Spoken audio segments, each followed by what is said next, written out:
Hello everyone, সবাইকে স্বাগতম জানাচ্ছি আজকে আমাদের পরিবেশ রসায়নের ক্র্যাশ কোর্সের লেকচার 6-এ।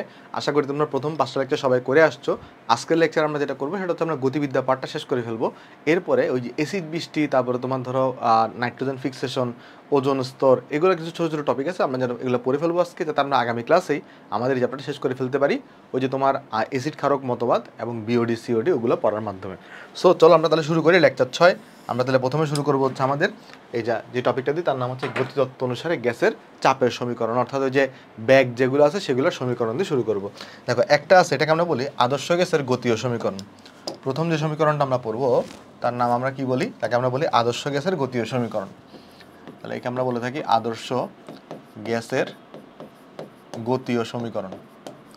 এটা কিন্তু পরীক্ষায় আসে যে ক নাম্বারে জিজ্ঞেস করে অনেক সময় যে আদর্শ গ্যাসের গতীয় সমীকরণ লিখো। মনে রাখবা আদর্শ গ্যাসের গতীয় সমীকরণ এটাই কিন্তু হয়ে থাকে পিভি ইকুয়াল টু 1/3, কত 1/3, PV equal to 1/3 M N C square. দেখো পিভি ইকুয়াল টু এনআরটি ওটা ছিল আদর্শ গ্যাসের সমীকরণ, বাট তোমাকে যদি গতীয় সমীকরণ জিজ্ঞেস করে তাহলে সমীকরণটা কিন্তু PV equal to 1/3 M N C square. আমি আর প্রমাণ করতেছি না এগুলা। যেমন এখানে তুমি বুঝতেই পারতেছো আমার কাছে, এখানে আসলে এই ছোট হাতের এম দ্বারা বোঝানো হয় একটি কণার ভর। একটু খেয়াল রাখবা, এটা কিন্তু মোট ভর না, এটা কিন্তু এটা দ্বারা ওই যে আমরা নর্মালি কী করি N equal to M by M লিখি না, তো ওই এম দ্বারা কিন্তু মোট ভর বোঝাইতো ছোট হাতের এম দ্বারা। বাট এখানে যে সমীকরণে মানে এই গতীয় সমীকরণগুলোতে তুমি যে ছোট হাতের এম দেখবা এটা দ্বারা বোঝাবে একটা কণার ভর। মানে যতগুলো গতীয় সমীকরণ আছে সব জায়গাতে ছোট হাতের এম দ্বারা কি বোঝানো হবে যে একটি কণার ভর। এটার প্রুফ দেখলে তুমি বুঝতে পারতা, বাট আমার প্রুফ দরকার নেই। আচ্ছা, এখানে যে বড় হাতের এন এটা দ্বারা বোঝানো হয় কণার সংখ্যা। এখানে বড় হাতের এন দ্বারা কি বোঝানো হচ্ছে, কণার সংখ্যা বোঝানো হচ্ছে, কণার সংখ্যা। এখন আসে সি জিনিসটা কি, কাহিনী যেটা হয় আমাদের বইয়ে এই যে সিআরএমএস যেটা আছে, সিআরএমএস বা বর্গ, এটা আমরা গত ক্লাসে পড়ে আসছি, বর্গমূল গড় বর্গবেগ, এটাকে আমরা সি দিয়ে লিখে থাকি। সিআরএমএসকে কি দিয়ে প্রকাশ করা হয়, সি দিয়ে প্রকাশ করা হয়। কেমন, তার মানে এই যে তুমি সি দেখতেছো বেসিক্যালি এটা কিছুই না, এই যে সিআরএমএস, এটা অ্যাকচুয়ালি সিআরএমএস। ঠিক আছে, তাহলে আদর্শ গ্যাসের গতীয় সমীকরণ কোনটা হবে, PV equal to 1/3 M N C square, যেখানে এম এর পরিচয় হচ্ছে একটি কণার ভর, এন এর পরিচয় হচ্ছে টোটাল কণার সংখ্যা বা মোট কণার সংখ্যা, এটা লিখলে ভালো হয়। এখানে এন এর পরিচয় কি, মোট কণার সংখ্যা, এটা মোট হবে কথাটা, কেমন, এখানে হবে মোট কণার সংখ্যা। তাহলে তুমি কিন্তু এখান থেকে বের করে ফেলতে পারবা যে টোটাল ভর তাহলে কত হবে, টোটাল ভর যেটাকে তুমি সমীকরণে এই যে আমরা এটা লিখি না N equal to M by M, এই এম দ্বারা কিন্তু টোটাল ভর বোঝায়। তো এখানে টোটাল ভরটা তাহলে কত হবে, একটা কণার ভরকে তুমি যদি মোট কণার সংখ্যা দিয়ে গুণ করো এম এন, এটা হচ্ছে টোটাল কণার ভর, বাট এটা লাগবে না। সো তোমার এত টেনশন নেওয়ার দরকার নেই। তাহলে তুমি এটা শিখবা শুধুমাত্র সূত্রটা। আদর্শ গ্যাসের তোমাকে যদি গতীয় সমীকরণ বলে, দেখো আদর্শ গ্যাসের সমীকরণ বললে P V equal to N R T, but গতীয় সমীকরণ বললে P V equal to 1/3 M N C square. প্রত্যেকের পরিচয় কি সেটা তোমাকে আমি বলে দিচ্ছি অলরেডি। এবার আসো আমাদের সেকেন্ড সূত্র যেটা আসবে সেটা হচ্ছে আমাদের ওই যে বর্গমূল গড় বর্গবেগের সূত্র, সিআরএমএস এর সূত্র। এবার আসো আমরা দেখবো এখন সিআরএমএস, সিআরএমএস, এটার অনেকগুলো সূত্র আছে। প্রথম সূত্র হচ্ছে 3p ডিভাইডেড বাই হলো রো, মানে root over of 3p by rho হয়ে থাকে। তারপরে তুমি যদি যাও প্রত্যেকের এককগুলো নিয়ে আলোচনা করবো, টেনশন নেওয়ার কোনো কারণ নেই। 3RT ডিভাইডেড বাই হচ্ছে বড় হাতের এম, কত হয়ে থাকে 3RT ডিভাইডেড বাই বড় হাতের এম, আর এখানে ডেফিনেটলি রুট ওভার হবে, root over 3RT divided by বড় হাতের এম। দেখো যদি তুমি সূত্রটাকে 3KT কে দিয়ে লিখো, মানে বোলসম্যান কনস্ট্যান্ট দিয়ে লেখো, এটাকে যদি আমরা 3KT বোলসম্যান কনস্ট্যান্ট দিয়ে লিখি তখন এখানে ছোটো হাতের এম হবে।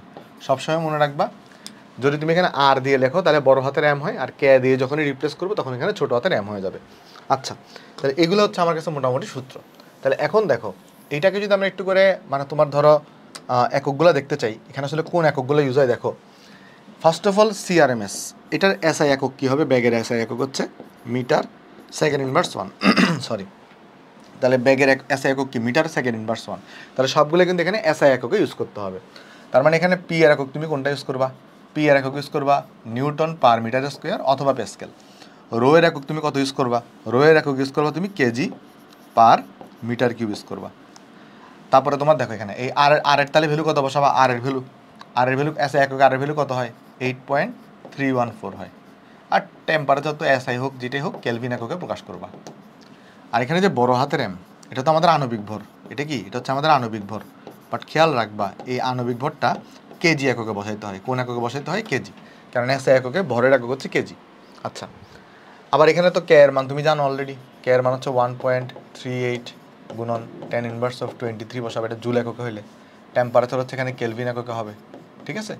আর এখানে এম যেটা আছে এটার একক কিন্তু কেজি একক হবে। তার মানে এখানে সবচেয়ে যেটা, ধরো আমাকে যদি বলে কার্বন ডাইঅক্সাইড, তাহলে কিন্তু আমি এখানে শুধুমাত্র 44 বসাইলে হবে না, আমাকে বসাইতে হবে 44 গুণন টেন ইনভার্স অফ 3, মানে কেজি এককে বসাইতে হবে। এই বিষয়টা কেয়ারফুল থাকবা।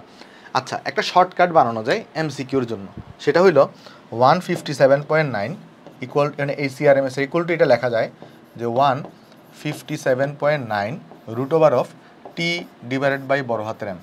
দেখো এই শর্টকাটটাও লেখা যায় যে সিআরএমএস ইকুয়াল টু কত লেখা যায় 157.9 গুণন root over T by M. তো এখানে এইটা যে ইন্টারেস্টিং সেটা হইলো এই টেম্পারেচার তো আমার কেলভিন এককে, বাট এবার আমি আণবিক ভর আছে না এম, অ্যাকচুয়ালি এটা কোন একক হয়ে যাবে, এটা কিন্তু গ্রাম এককে। মানে কি আর ভালো করে বুঝো, ভালো করে বুঝো। যদি তুমি মেন সূত্র ইউজ করো তাহলে কিন্তু এটা কেজি এককে মেন সূত্রের ক্ষেত্রে।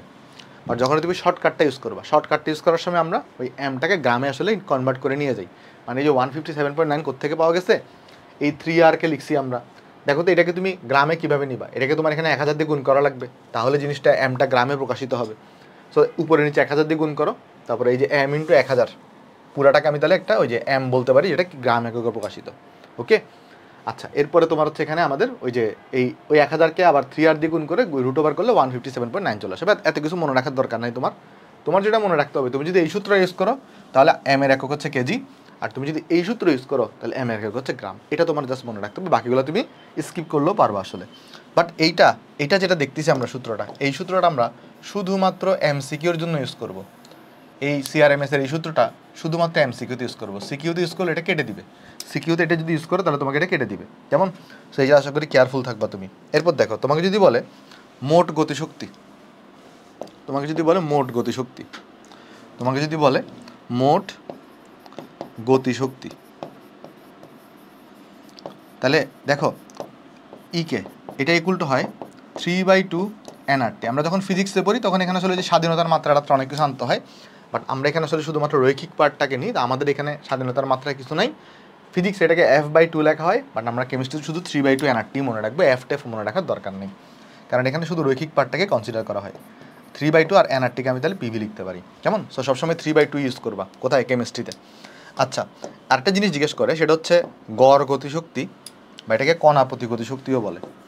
আরেকটা বলা হয় কি বলতো, গড় গতিশক্তি, বা এটাকে কণা প্রতি গতিশক্তিও বলে, বা কণা প্রতি শক্তিও বলে, কণা প্রতি শক্তি।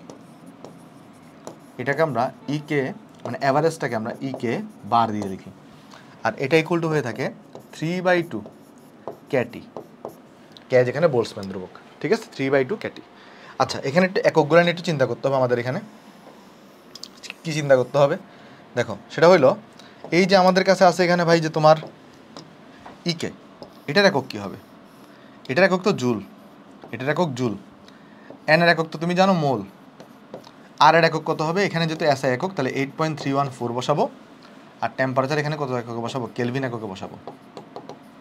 যেহেতু এটা এসআই এককে, তাহলে প্রেশারের একক বসাইতে হবে কোথায়? নিউটন পার মিটার স্কোয়ার এককে। ভলিউমের একক বসাইতে হবে কোথায়? কত এককে? মিটার কিউব এককে, যেহেতু এটা এসআই এককে। আচ্ছা, তারপরে তুমি এটাও অলরেডি জানো যে কে এর মান কত হয়ে থাকে? কে এর মান হয়ে থাকে হচ্ছে আমার 1.38 গুণন 10 ইনভার্স অফ 23, আর টেম্পারেচারের মান কত হয়ে থাকে? কেলভিন হয়ে থাকে। এখন একটা কোয়েশ্চন হচ্ছে ইকে বারের একক কী হবে? দেখো, ইকে বার যেটা আছে এটা কিন্তু কণা প্রতি গতিশক্তি, তাহলে কণাকে আমরা বলতে পারি মলিকিউল। তাহলে এটার একক হবে এই যে ইকে বার, এটাকে আমি যদি একটু করে কালার করে দিই, ইকে বারের একক হবে জুল পার মলিকিউল। বুঝতে পারতেছ? মানে এটা কিন্তু শুধু জুল না, এটার একক কত হবে? জুল পার মলিকিউল হবে, এটা খেয়াল রাখবা। এটার একক শুধু জুল হবে না, এটার একক হবে জুল পার মলিকিউল। দেখো, এই ইকের একক কিন্তু জুল, বাট এটা তো মোট শক্তি, এটা তো কণা প্রতি শক্তি, মানে একটা কণাতে কয়টা শক্তি, কত শক্তি আছে, তাহলে এটা হবে জুল পার মলিকিউল হবে। ওকে, আশা করি বোঝা গেছে জিনিসগুলো। এরপরে যদি আমরা নেক্সট, তাহলে এই সূত্রগুলো কিন্তু আমরা তোমাকে এখানে একক সহ দেখাইছি, এই জন্য হিজিবিজি লাগতেছে, বাট সূত্র কিন্তু অ্যাকচুয়ালি সিম্পল। বাট আমি তোমাকে এটাও দেখানোর চেষ্টা করছি কোন সময় তুমি কোন ভ্যালু বসাবা বা কোন একক ইউজ করবা। দেখো, এরপরে আরেকটা আছে আমাদের, সেটা হলো সি অ্যাভারেজ। আরেকটা আছে কি আমাদের? সি অ্যাভারেজ, বা এটাকে আমরা সি বার দিয়েও লিখে থাকি। এটা সূত্র হয়ে থাকে 8RT ডিভাইডেড বাই পাই, আর এখানে বড় হাতের এম হবে, আর এখানে রুট ওভার হবে। তো যদি তুমি এটাকে কে দিয়ে লিখো তাহলে আসবে 8 KT পাই ছোটো হাতের এম হবে এখানে, ছোটো হাতের এম হবে এখানে, আর এটা ডেফিনেটলি এখানে রুট ওভার হয়ে যাবে। ঠিক আছে, এটা হচ্ছে সি অ্যাভারেজের সূত্র। ওকে, আচ্ছা এগুলো মাঝে মাঝে এমসিকিউ দিয়ে দেয়, তাই একটু দেখাই দেওয়া। নর্মালি এগুলো থেকে সিকিউ আসে না, সিকিউ সিআরএমএস থেকে আসে, কেমন সিকিউ সিআরএমএস থেকে আসে, বাট এগুলো মাঝে মাঝে এমসিকিউতে দিয়ে দেয়, তাই একটু দেখাই দেওয়া। আরেকটা আছে আমাদের ওই যে সর্বাধিক সম্ভাব্য ব্যাগ সিএমপি, আরেকটা আছে কি সিএমপি, দেখো আরেকটা আছে কত সিএমপি, এটার ভ্যালু হয়ে থাকে 2RT বাই বড় হাতের এম, আর এখানে হবে রুট ওভার। মানে আগেরটাতে কী ছিল সিআরএমএসে 3RT হয়েছিল, এখানে জাস্ট হবে 2RT, আর কিছুই না। যেমন এটাকে তুমি কে দিয়ে যদি লিখো তাহলে এখানে হবে 2KT ডিভাইডেড বাই ছোটো হাতের এম, জাস্ট এখানে একটা রুট ওভার বসাই দিবা। ঠিক আছে, আর কিছুই না। ওকে, সো আশা করি এতটুকু সূত্র আমরা সবাই এখানে বুঝতে পারছি। তো এখানে দেখো যে জিনিসটা আছে এখানে কিন্তু সেম, এগুলো কেজি এককে আগের মতো জিনিসগুলো, তাই টাকা দেখাচ্ছি না। অনেক সময় একটা এমসিকিউ জিজ্ঞেস করে তোমাকে, সেটা হলো এই যে তিনটা ব্যাগ আমরা দেখছি না, সিআরএমএস, সি এভারেজ, তারপরে সিএমপি, এদের মধ্যে কোনটা বড় কোনটা ছোট, এরকম একটা এমসিকিউ জিজ্ঞেস করে। সেটা হচ্ছে তুমি মনে রাখবা সিআরএমএস, তারপরে তোমার হচ্ছে আমাদের সি এভারেজ, আর যদি আমি সিএমপি, এদের যদি আমি তোমার হচ্ছে যে মানে ভ্যালুর যদি ক্রম করি, একটাকে তো আরেকটা ভাগ করে আমি ভ্যালু অনুপাতটা বের করতে পারি, সেই অনুপাতটা আছে তোমার হচ্ছে 1.22 ইস টু 1.12 মানে তুমি যদি এটাকে 1 অনুপাত ধরে নাও তাহলে এটার তুলনায় এটা 1.12 গুণ, এটা হচ্ছে 1.22 গুণ। কেমন, এটাকে না আরেকভাবেও লেখা যায়, এই যে এই অনুপাতটাকে অন্যভাবেও লেখা যায়। কীভাবে অনুপাতটাকে লেখা যায়, মানে অনুপাতটাকে দুইভাবে এমসিকিউতে থাকতে পারে, তো দুইটাই আমাদের একটু শিখে রাখতে হবে, এই অনুপাতটাকে অন্যভাবেও লেখা যায়। অনুপাতটাকে অন্যভাবে দেখো কীভাবে লেখা যায়, এটাকে লেখা যায় 1.58 ইস টু 1.45 ইস টু 1.29। মানে ভালো করে বুঝে আসো, সেটা হলো সিআরএমএস আর সি এভারেজ সিএমপির অনুপাত। এটাকে যদি 1 ধরে নাও তাহলে এটার তুলনায় এটা 1.12 গুণ, এটার তুলনায় এটা 1.22 গুণ। সেমভাবে তুমি যদি এটাকে দিয়ে এটা ডিভাইড করো দেখবা 1.212 আসতেছে, আবার এটাকে দিয়ে এটা ডিভাইড করো, মানে এটাকে দিয়ে এটা ডিভাইড করো দেখবা 1.22 গুণ আসতেছে। মানে যদি আমি এইটাকে 1 গুণ ধরে নিই সিএমপিকে, ওইটার রেসপেক্ট হচ্ছে এরকম, আর এটাকে যদি আমি 1.29 ধরে নিই তাহলে এটার রেসপেক্ট হচ্ছে বাকিগুলো এরকম ভ্যালু আসে। সো এগুলো একটু মনে রাখবে, মাঝে মাঝে এমসিকিউতে দেয় এই যে এই জিনিসটা মাঝে মাঝে এমসিকিউতে দিয়ে দেয়। তো দুইটা অনুপাতই থাকতে পারে, দুইটা অনুপাতই তোমাকে একটু মুখস্থ রাখতে হবে, কেমন দুইটা অনুপাতই তোমাকে একটু করে মুখস্থ রাখতে হবে। এটা এমসিকিউ তো নর্মালি থাকে, সিকিউতে তোমার এগুলো আসে না। আচ্ছা আরেকটা জিনিস, সেটা হলো তাহলে আমরা এখান থেকে ক্লিয়ারলি দেখতে পাচ্ছি সিআরএমএস এর ভ্যালুটা সব থেকে বড় হয়, তারপরে সি এভারেজ, তারপরে কিন্তু সিএমপি হয়। তাহলে এখানের মধ্যে ভ্যালু যদি কম্পেয়ার করি তাহলে সিআরএমএস এর ভ্যালু সব থেকে বড়, তারপর হচ্ছে আমার সি অ্যাভারেজের ভ্যালু, আর সব থেকে ছোটো হচ্ছে আমার সি মোস্ট প্রবাবল ভেলোসিটিটা সব থেকে ছোটো। তাহলে এটাও একটু আমরা মাথায় রাখবো। ওকে, তাহলে এবার চলো আমাদের এখন কোয়েশ্চন সলভ করা পালা। বলতেছে 27 ডিগ্রি সেলসিয়াস তাপমাত্রায়, তাহলে তোমাকে তাপমাত্রা দেওয়া আছে, বলছে 11 গ্রাম বি গ্যাসের গতিশক্তি কত হবে, মোট গতিশক্তি জিজ্ঞেস করছে। আর বি গ্যাসটা কী হয়, চুনা পাথরের বিয়োজনে তৈরি হয়। চুনা পাথর আমরা সবাই জানি ক্যালসিয়াম কার্বনেট। আচ্ছা ক্যালসিয়াম কার্বনেটকে তুমি যদি বিয়োজন করো, যদি তুমি ক্যালসিয়াম কার্বনেটটাকে যদি তুমি এখানে তাপীয় বিয়োজন করো, ধরো এখানে তুমি তাপমাত্রা দিলে বিয়োজন করতেছো, তাহলে এখানে ক্যালসিয়াম অক্সাইড তৈরি হবে, আর গ্যাস হিসেবে তুমি কি পাবা, কার্বন ডাইঅক্সাইড গ্যাস পাবা। বেসিক্যালি এই কার্বন ডাইঅক্সাইড গ্যাসটাই হচ্ছে বি গ্যাস। আর দেখো এটার কিন্তু তুমি ওই যে অ্যামাগার বক্রটা যদি দেখো, এই যে বি গ্যাসের অ্যামাগার বক্র, এটা কিন্তু এই যে দেখো বি গ্যাসের অ্যামাগার বক্র, এটা কার্বন ডাইঅক্সাইডের মতোই কিন্তু। তাহলে এটাই কিন্তু কি গ্যাস, এটাই কিন্তু হচ্ছে আমার কাছে এখানে বি গ্যাস। তাহলে প্রথমে বলবো আগে যে বিক্রিয়া হতে পাই আমার উদ্দীপক উল্লেখিত গ্যাসটির নাম হচ্ছে কার্বন ডাইঅক্সাইড। তাহলে যদি কার্বন ডাইঅক্সাইড হয়ে থাকে তাহলে দেখো তো আমাদেরকে মোট শক্তি বের করতে বসে। এখন মোট গতিশক্তি কত হয়, মোট গতিশক্তি হয়ে থাকে 3/2 nRT হয়ে থাকে। তাহলে এখন তুমি লক্ষ্য করে দেখো এখানে আসবে 3/2, এন কত আসবে এখানে, এন মানে হচ্ছে m/m। এখন এখানে ভর দেওয়া আছে 11 গ্রাম, আর আমরা জানি এটা আণবিক ভর হয়ে থাকে 44, আর হবে 8.314। আর টেম্পারেচার কত হবে এখানে, টেম্পারেচার দেওয়া আছে 27 ডিগ্রি সেলসিয়াস, তার মানে 300 কেলভিন। তাহলে এখান থেকে যদি আমরা দেখি তাহলে আমাদের কাছে কিন্তু এখানে মোট গতিশক্তি বের হয়ে আসবে। দেখো এটা কত আসবে এখানে, এটা আসবে 1.5 গুণন 11/44 গুণন 8.314 গুণন 300। তাহলে এটা আসছে আমার কাছে 935.325 জুল চলে আসছে, 935.325 জুল চলে আসছে। তাহলে এটাই হচ্ছে আমার মোট শক্তির আনসার, এটাই হচ্ছে আমার কাছে আনসার। আশা করি অঙ্কটা আমরা সবাই এখানে বুঝতে পারছি। তাহলে চলো নেক্সট অঙ্কে চলে যাই। আসো, খুব সোজা টাইপের অঙ্ক আসে এখান থেকে। কিউ গ্যাসের গতিশক্তি 30 ডিগ্রি সেলসিয়াস তাপমাত্রায় বের করো। শুধু গতিশক্তি বলছে, তার মানে এখানে মোট শক্তি বের করতে বলছে। প্রবলেমটা হইলো তুমি যদি লক্ষ্য করে দেখো এখানে কিউ গ্যাসে তোমার মোল সংখ্যা কত হবে গ্যাসের, এখানে সেটা কিন্তু দেওয়া নাই। আগেরটাতে কিন্তু ভর দেওয়া ছিল আর গ্যাসের নাম দেওয়া ছিল, সো তুমি এখান থেকে মূল সংখ্যা বের করতে পারছো। এখানে কিন্তু কিউ গ্যাসের কি দেওয়া নাই, মূল সংখ্যা দেওয়া নেই। তাহলে এটার আমি যদি মূল সংখ্যা দেওয়া না থাকে তাহলে আমরা n = 1 মোল ধরে নিব। কেমন? তাহলে আমাকে এখানে সলিউশন লেখার সময় লিখতে হবে যে ধরি কিউ গ্যাসের মূল সংখ্যা n = 1 মোল। কিউ গ্যাসের মূল সংখ্যা n = কত? n = তোমার হচ্ছে 1 মোল হবে। তাহলে এখন আমাকে বের করতে বলছে গতিশক্তি। তো গতিশক্তি ই কে বের করো। ই কে আসবে কত? 3/2 nRT। 3/2 লিখলা, n কত? n হচ্ছে 1 লিখলা, আর হচ্ছে তোমার 8.314, আর এখানে টেম্পারেচার করে দেখো 30 ডিগ্রি, তার মানে হচ্ছে 303 কেলভিন। 303। তাহলে এখান থেকে তুমি কিন্তু আমাদের ই কে যেটা আছে মোট শক্তি সেটা তুমি এখান থেকে পেয়ে যাবে। দেখো তো এটা কত আসে এখানে? 1.5 গুণন 8.314 গুণন 303। তাহলে এটা চলে আসছে 3778.713 জুল চলে আসছে। তাহলে ভর দেওয়া থাকলে কিভাবে করতে হয় সেটাও দেখাই দিলাম, মূল সংখ্যা দেওয়া না থাকলে কিভাবে করতে হয় সেটাও আমরা দেখাই দিলাম। এখন দেখো আমাকে কোয়েশ্চনে কি বলতেছে। কোয়েশ্চন আমাকে বলতেছে যে উদ্দীপকের গ্যাসের একটি অণুর গতিশক্তি বের করো। দেখো একটি অণুর গতিশক্তি মানে কি বলতো? একটি অণুর গতিশক্তি মানে তোমার হচ্ছে যে আমাকে অ্যাকচুয়ালি সেটা গড় গতিশক্তি বের করতে বলছে, ই কে বার বের করতে বলছে, রাইট? দেখো আমাকে বের করতে বলছে কি ই কে বার, একটি অণুর গতিশক্তি মানে ই কে বার আমাকে বের করতে বলছে। কার? এই যে গ্যাসের। তো চলো ই কে বার বের করার জন্য কি করতে হয়? ই কে বার = হয়ে থাকে 3/2 ক্যাটি হয়ে থাকে।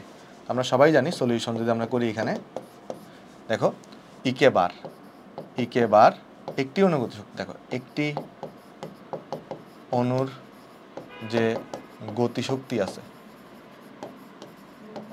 এটাকে আমরা বলতে পারি ই কে বার। আর ই কে বারের শক্তি কি? সূত্র কি? 3/2 ক্যাটি হয়ে থাকে। তাহলে যদি আমরা এখানে বের করি যে ই কে বার, এটা আসবে 3/2, কে হচ্ছে কত? 1.38 গুণন tan inverse of 23, tan inverse of 23। আর টেম্পারেচার কত? এখানে টেম্পারেচার দেওয়া আছে এটার 927 ডিগ্রি সেলসিয়াস। তাহলে 927-এর সাথে তোমার তাহলে এখানে 273 যোগ করা লাগবে। তাহলে দেখো তো এখান থেকে ই কে বারটা কত আসে। ওকে, চলো আমরা চেক করে দেখি। 1.38 tan ইনভার্স অফ 23 গুণন 1.5 গুণন 927 যোগ 273। তাহলে এখানে চলে আসছে আমার কাছে 2.484 গুণন 2.484 গুণন tan inverse of 20 joule per molecule, মানে কণা প্রতি শক্তি বা একটি কণায় শক্তি হচ্ছে এত। সো আশা করি জিনিসটা আমরা সবাই এখানে বুঝতে পারছি, জুল পার মলিকিউল। তাহলে এটা হচ্ছে আমার আনসার। সো চলো নেক্সটে চলে দিয়ে আসো। নেক্সটে বলতেছে 0 ডিগ্রি সেলসিয়াস তাপমাত্রায় 8 গ্রাম এম গ্যাসের গতিশক্তি নির্ণয় করো।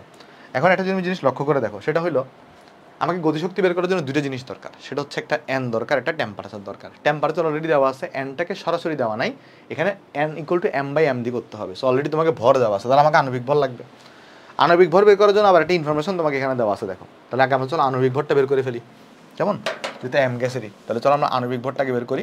আমরা একটা সূত্র সবাই জানি, রো = কি হয়ে থাকে? PM/RT হয়ে থাকে। তাহলে এখান থেকে যদি আমরা আণবিক ভর বের করতে চাই তাহলে = হবে রো RT ডিভাইডেড বাই কিন্তু প্রেশার।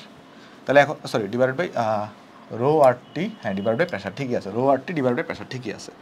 ওকে, এবার আসলে আমরা এম বের করবো, রাইট? দেখো এম কত আসবে, দেখো তো এখানে রো কত? রো হচ্ছে এখানে দেওয়া আছে কত? রো দেওয়া আছে 1.775। তারপরে আর কত বসাবো? 0.0821, কারণ ওই যে লিটার এককে আছে, দেখো এখানে গ্রাম পার লিটার। টেম্পারেচার কত? টেম্পারেচার এখানে দেওয়া 0 ডিগ্রি। আচ্ছা, এটা তো এই দেখ একটা ভালো করে জিনিস লক্ষ্য করো, তোমাকে বের করতে বলছে 0 ডিগ্রি সেলসিয়াস তাপমাত্রায় এটার গতিশক্তি। তাহলে গতিশক্তি বের করার সময় তুমি টেম্পারেচার বসাবা 0 ডিগ্রি, বাট তোমাকে যে ঘনত্বটা দেওয়া আছে, ঘনত্ব বা এই যে চাপটা দেওয়া আছে, এটা কিন্তু এত তাপমাত্রায় দেওয়া আছে। তো ঘনত্বের সূত্রে যখন তুমি বড় হাতের এম বের করবা তখন তাপমাত্রা কিন্তু বসাবা 298 কেলভিন, মানে 25 ডিগ্রি সেলসিয়াস, বুঝতে পারছো? আর পি তখন কত বসাবা? পি বসাবো 1 অ্যাটমসফিয়ার। তাহলে দেখো এখান থেকে এম কত আসে আণবিক ভরটা, আমি যদি ক্যালকুলেশন করি এখান থেকে আসবে 1.775 গুণন 0.0821 গুণন 298। এটা কিন্তু ভুল করা যাবে না। তাহলে এখানে আসছে 43.4267। এইবার তুমি বের করো ওই যে আমাদের গতিশক্তি বের করো। তাহলে এখানে আসবে 3/2 nRT। সো এন কত এখানে? m/m। এন হচ্ছে এখানে m/m।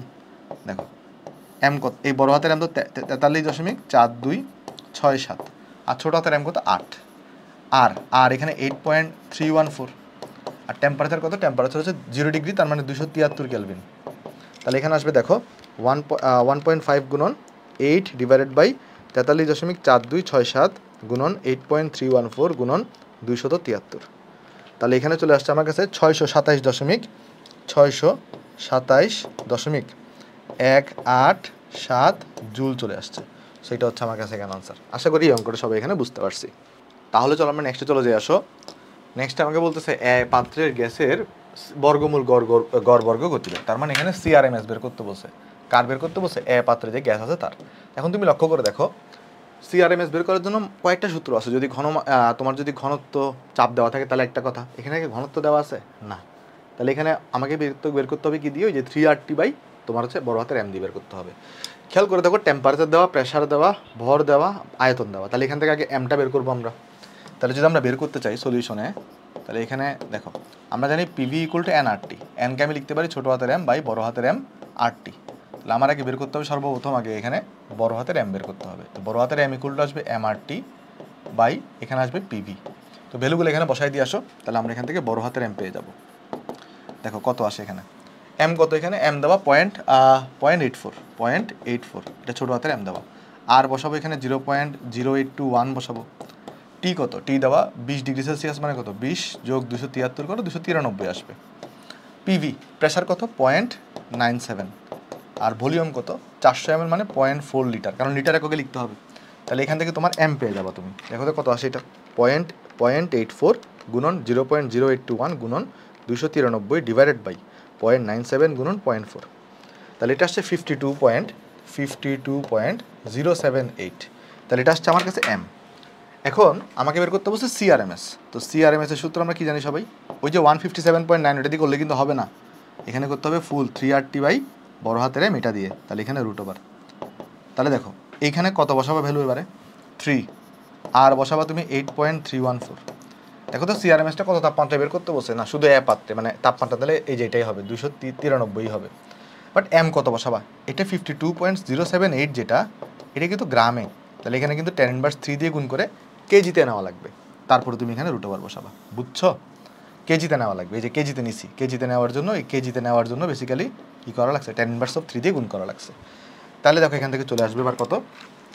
√3 × 8.314 গুণন 293 ডিভাইডেড বাই 52.078 গুণন 10⁻³।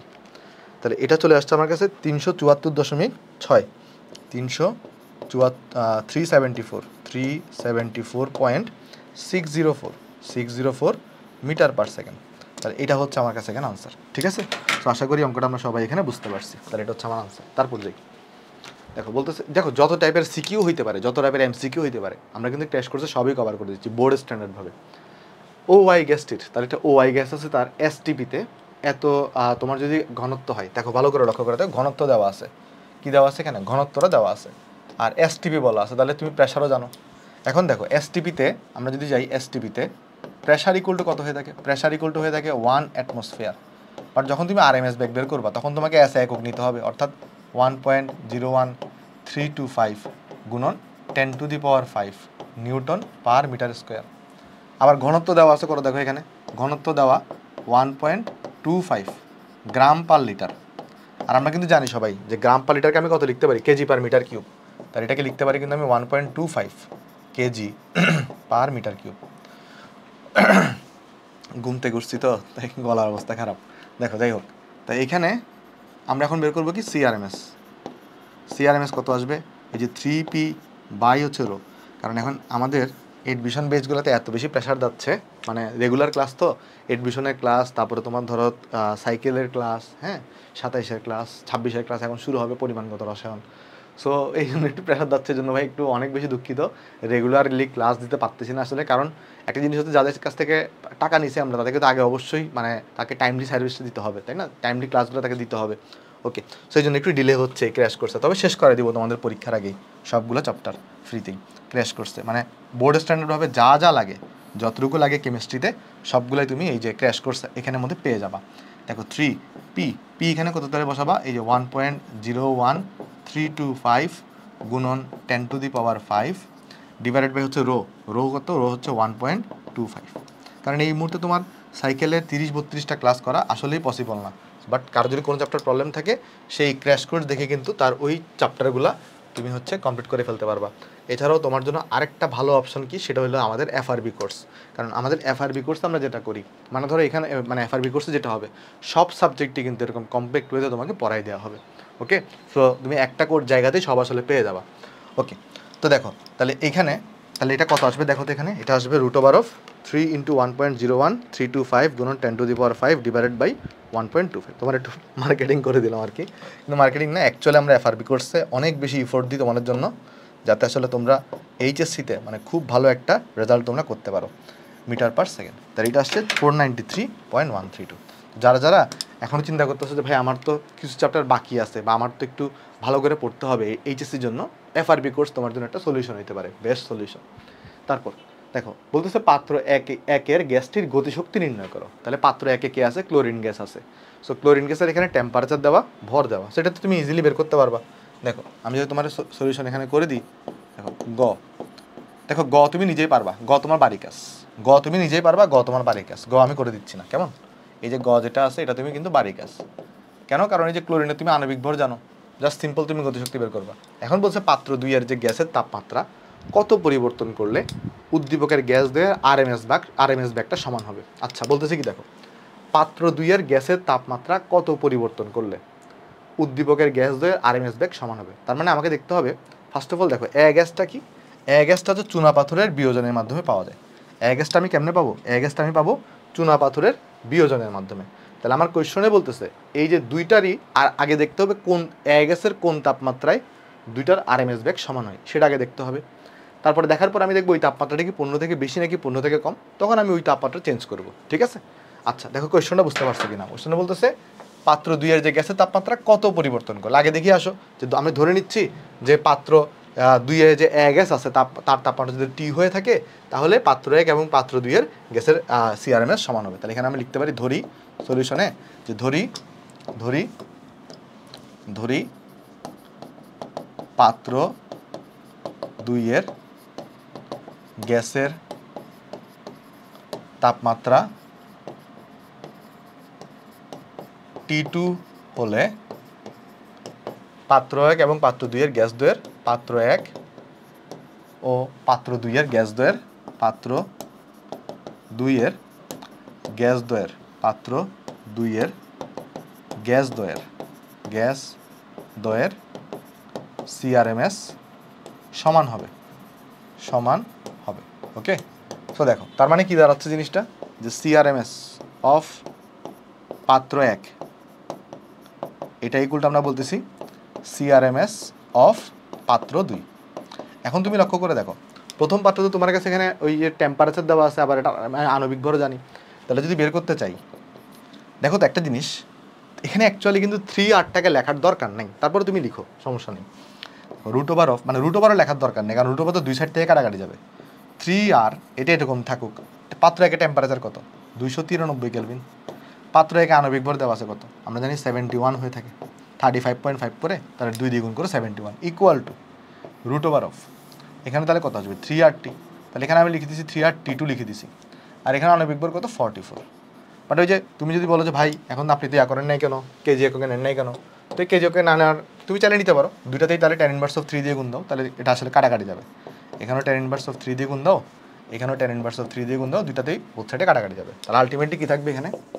আলটিমেটলি থাকবে, যদি স্কোয়ার করে দিই আর কাটাকাটি করে দিই, তাহলে এখানে থাকবে 293, নিচে থাকবে হচ্ছে 71, আর এই জায়গায় থাকবে হচ্ছে তোমার T2, এই জায়গায় থাকবে T2, আর এই জায়গায় থাকবে 44।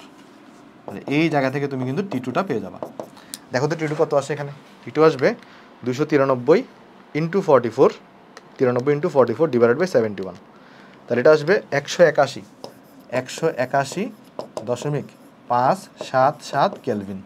যদি তুমি ডিগ্রি সেলসিয়াসে নাও তাহলে এটাকে এর থেকে 273 বাদ দাও, তাহলে আসবে -91.42 ডিগ্রি সেলসিয়াস। দেখো আগে কত তাপমাত্রা ছিল? অত তাপমাত্রা। এখন তাপমাত্রা এত তাপমাত্রা হইলে দুটো সমান হবে। তাহলে ডেল্টা টি কত আসবে? দেখো তো ডেল্টা টি আমরা কীভাবে হিসাব করি? T2 - T1, তাহলে পরবর্তীতে তাপমাত্রা কত? 91 এই যে আমাদের কাছে 402 ডিগ্রি সেলসিয়াস। আর আগে তাপমাত্রা কত ছিল? 15 ডিগ্রি সেলসিয়াস। তাহলে দেখো এখানে কত আসবে, তাহলে এটা আসবে, এটা থেকে যদি 15 বাদ দিই তাহলে আসবে -106.440 না তো 42, এটা শুধু 42। এক সেকেন্ড, এটা তো জিরোটা হবে না, এখানে হবে 42 ডিগ্রি সেলসিয়াস।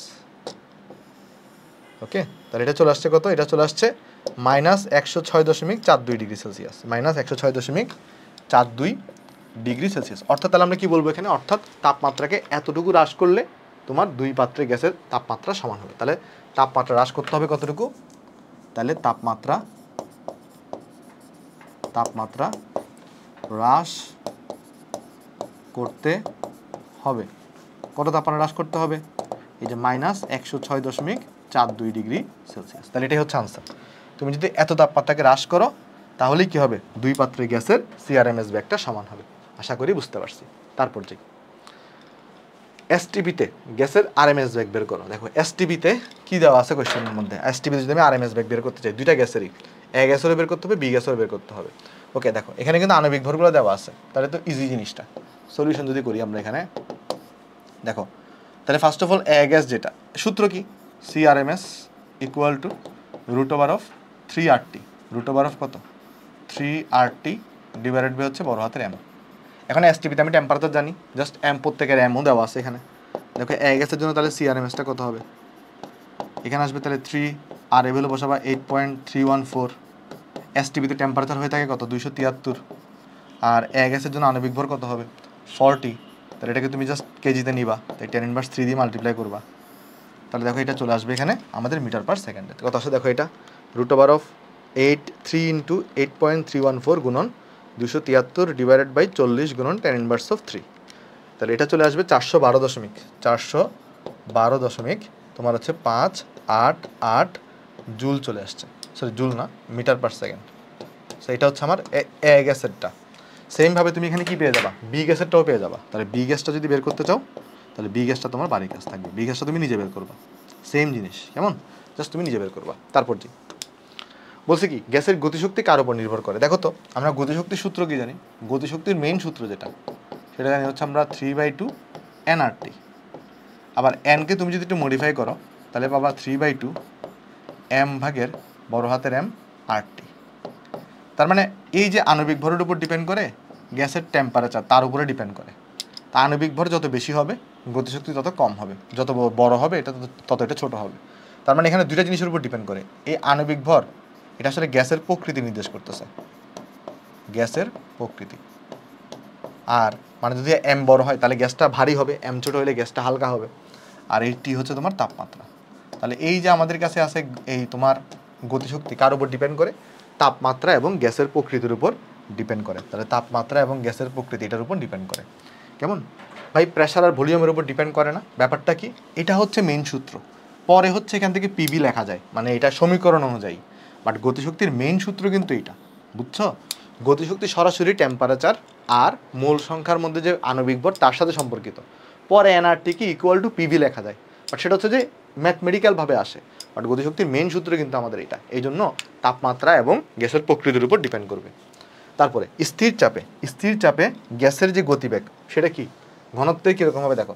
তাহলে সিআরএমএস এটা ইকুয়াল টু হয়ে থাকে 3p ডিভাইডেড বাই হচ্ছে রো। তো ঘনত্বের কিন্তু ব্যস্তানুপাতিক হয়, বর্গমূলের ব্যস্তানুপাতিক হয়। কার কি হয়, যদি চাপ স্থির থাকে তাহলে সিআরএমএসটা কিন্তু ইজ প্রপোর্শনাল টু 1/√ρ, 1/√ρ হবে। তার মানে ঘনত্বের বর্গমূলের ব্যস্তানুপাতিক, তার মানে এটা হবে বর্গমূলের ব্যস্তানুপাতিক হবে, ঠিক আছে। তারপর 1 মোল গ্যাসের গতিশক্তির সমীকরণ কত, এই যে 3/2RT হবে। তাহলে কত হবে 3/2RT হবে, সি নাম্বার অপশন এটা হবে 1 মোল গ্যাসের।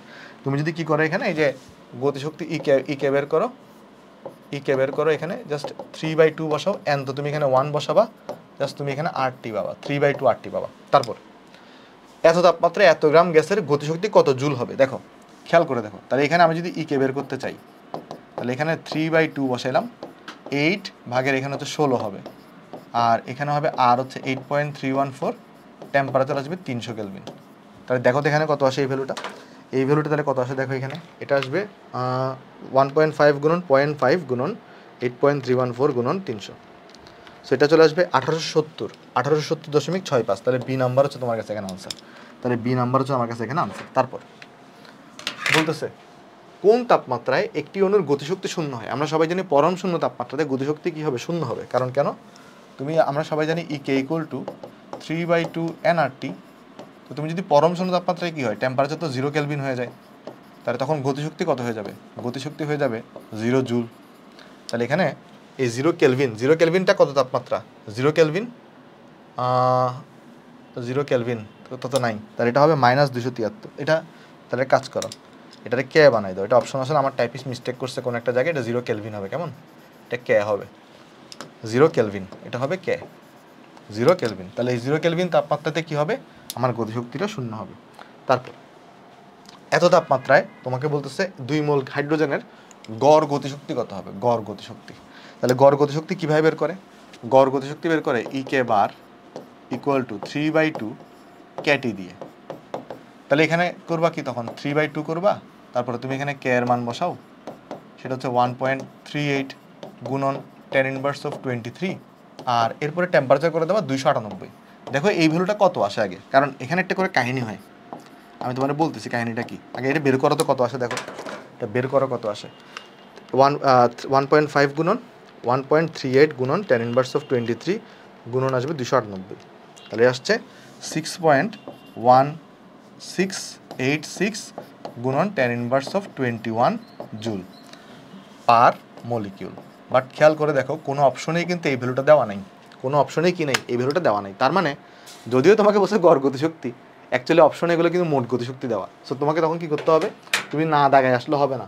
তো যখন গড় গতিশক্তি বলবে, আগে গড় গতিশক্তি বের করে চেক করে দেখবা সেটা অপশন আছে কিনা। যদি না থাকে তাহলে মোট গতিশক্তি বের করে দেখবা।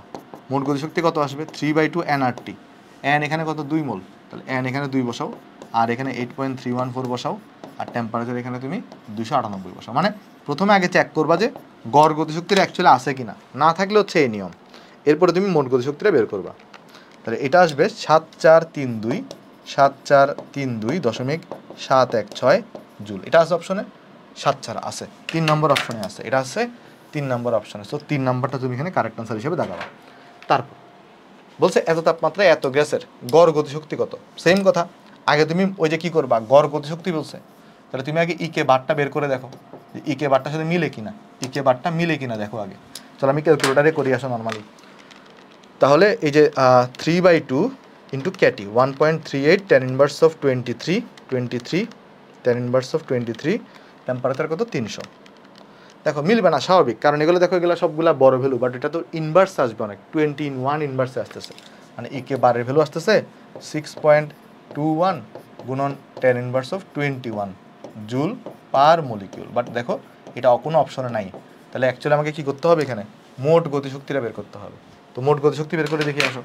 তাহলে মোট গতিশক্তি কত হবে? দেখো এখানে এই যে 3/2, তারপরে তোমার এটা হবে 4.4 ডিভাইডেড বাই 44, 8.314 গুণন তোমার এখানে হচ্ছে 300। দেখো তো এটা আসে কিনা।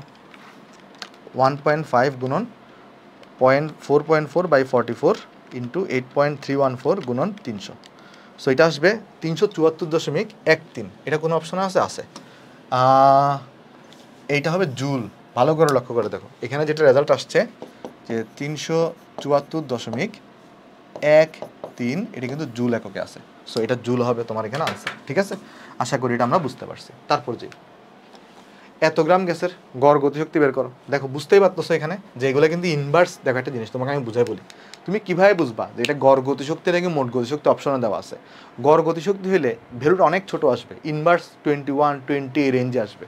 আর যখনই দেখবা এখানে এই অপশনগুলো এত ছোট না, তখনই তুমি গড় গতিশক্তি বললেও তুমি মোট গতিশক্তি বের করবা। কথাটা বুঝতে পারছো?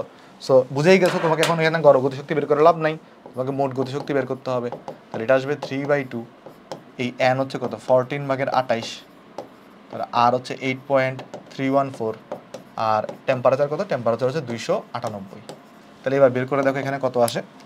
এটা আসবে 1.5 গুণন 0.5 গুণন 8.314 গুণন 298। তাহলে এটা চলে আসছে 1858.179। 1858 কোথায় আছে? এটা আছে ডি নাম্বার অপশনে। তাহলে ডি নাম্বার হচ্ছে আমার কাছে কারেক্ট আনসার। তারপর বলছে কোনটা সঠিক নয় সেটা তোমাকে এখানে বের করতে বলছে। দেখো কোনটা সঠিক নয়। মোট গতিশক্তি ইকুয়াল টু 3/2 RT, এটা সঠিক নয় একটা, আবার এটাও সঠিক নয়, ঠিক আছে। 1/3 mc², এগুলো সঠিক। কেমনে জানো? এই আমরা পড়ছি না তোমার 3/2 PV, এটা তো সঠিক আছে। হাফ mc², মানে এখানে তো আসলে ওই যে কি বলবো জিনিসটা, এটা CRMS দিয়ে করছে, তো CRMS সাথে সম্পর্কটা বের করা যায়, সো এটাও সঠিক। বাট এখানে তোমার কোনটা সঠিক আসবে না দেখবা, ডি আর বি সঠিক আসবে না।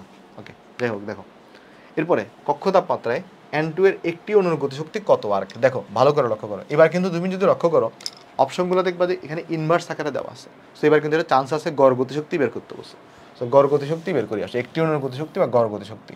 চলো এটা বের করি। তো আমরা সবাই জানি ইকে বার ইকুয়াল টু কি হয়ে থাকে, ইকে বার ইকুয়াল টু হয়ে থাকে 3/2 KT। এখন একটা জিনিস লিখছে দেখো, কক্ষ তাপমাত্রা। কক্ষ তাপমাত্রা বলতে আমরা 25 ডিগ্রি সেলসিয়াসকে বুঝে থাকি, বা 298 কেলভিন, বা কত 298 কেলভিন।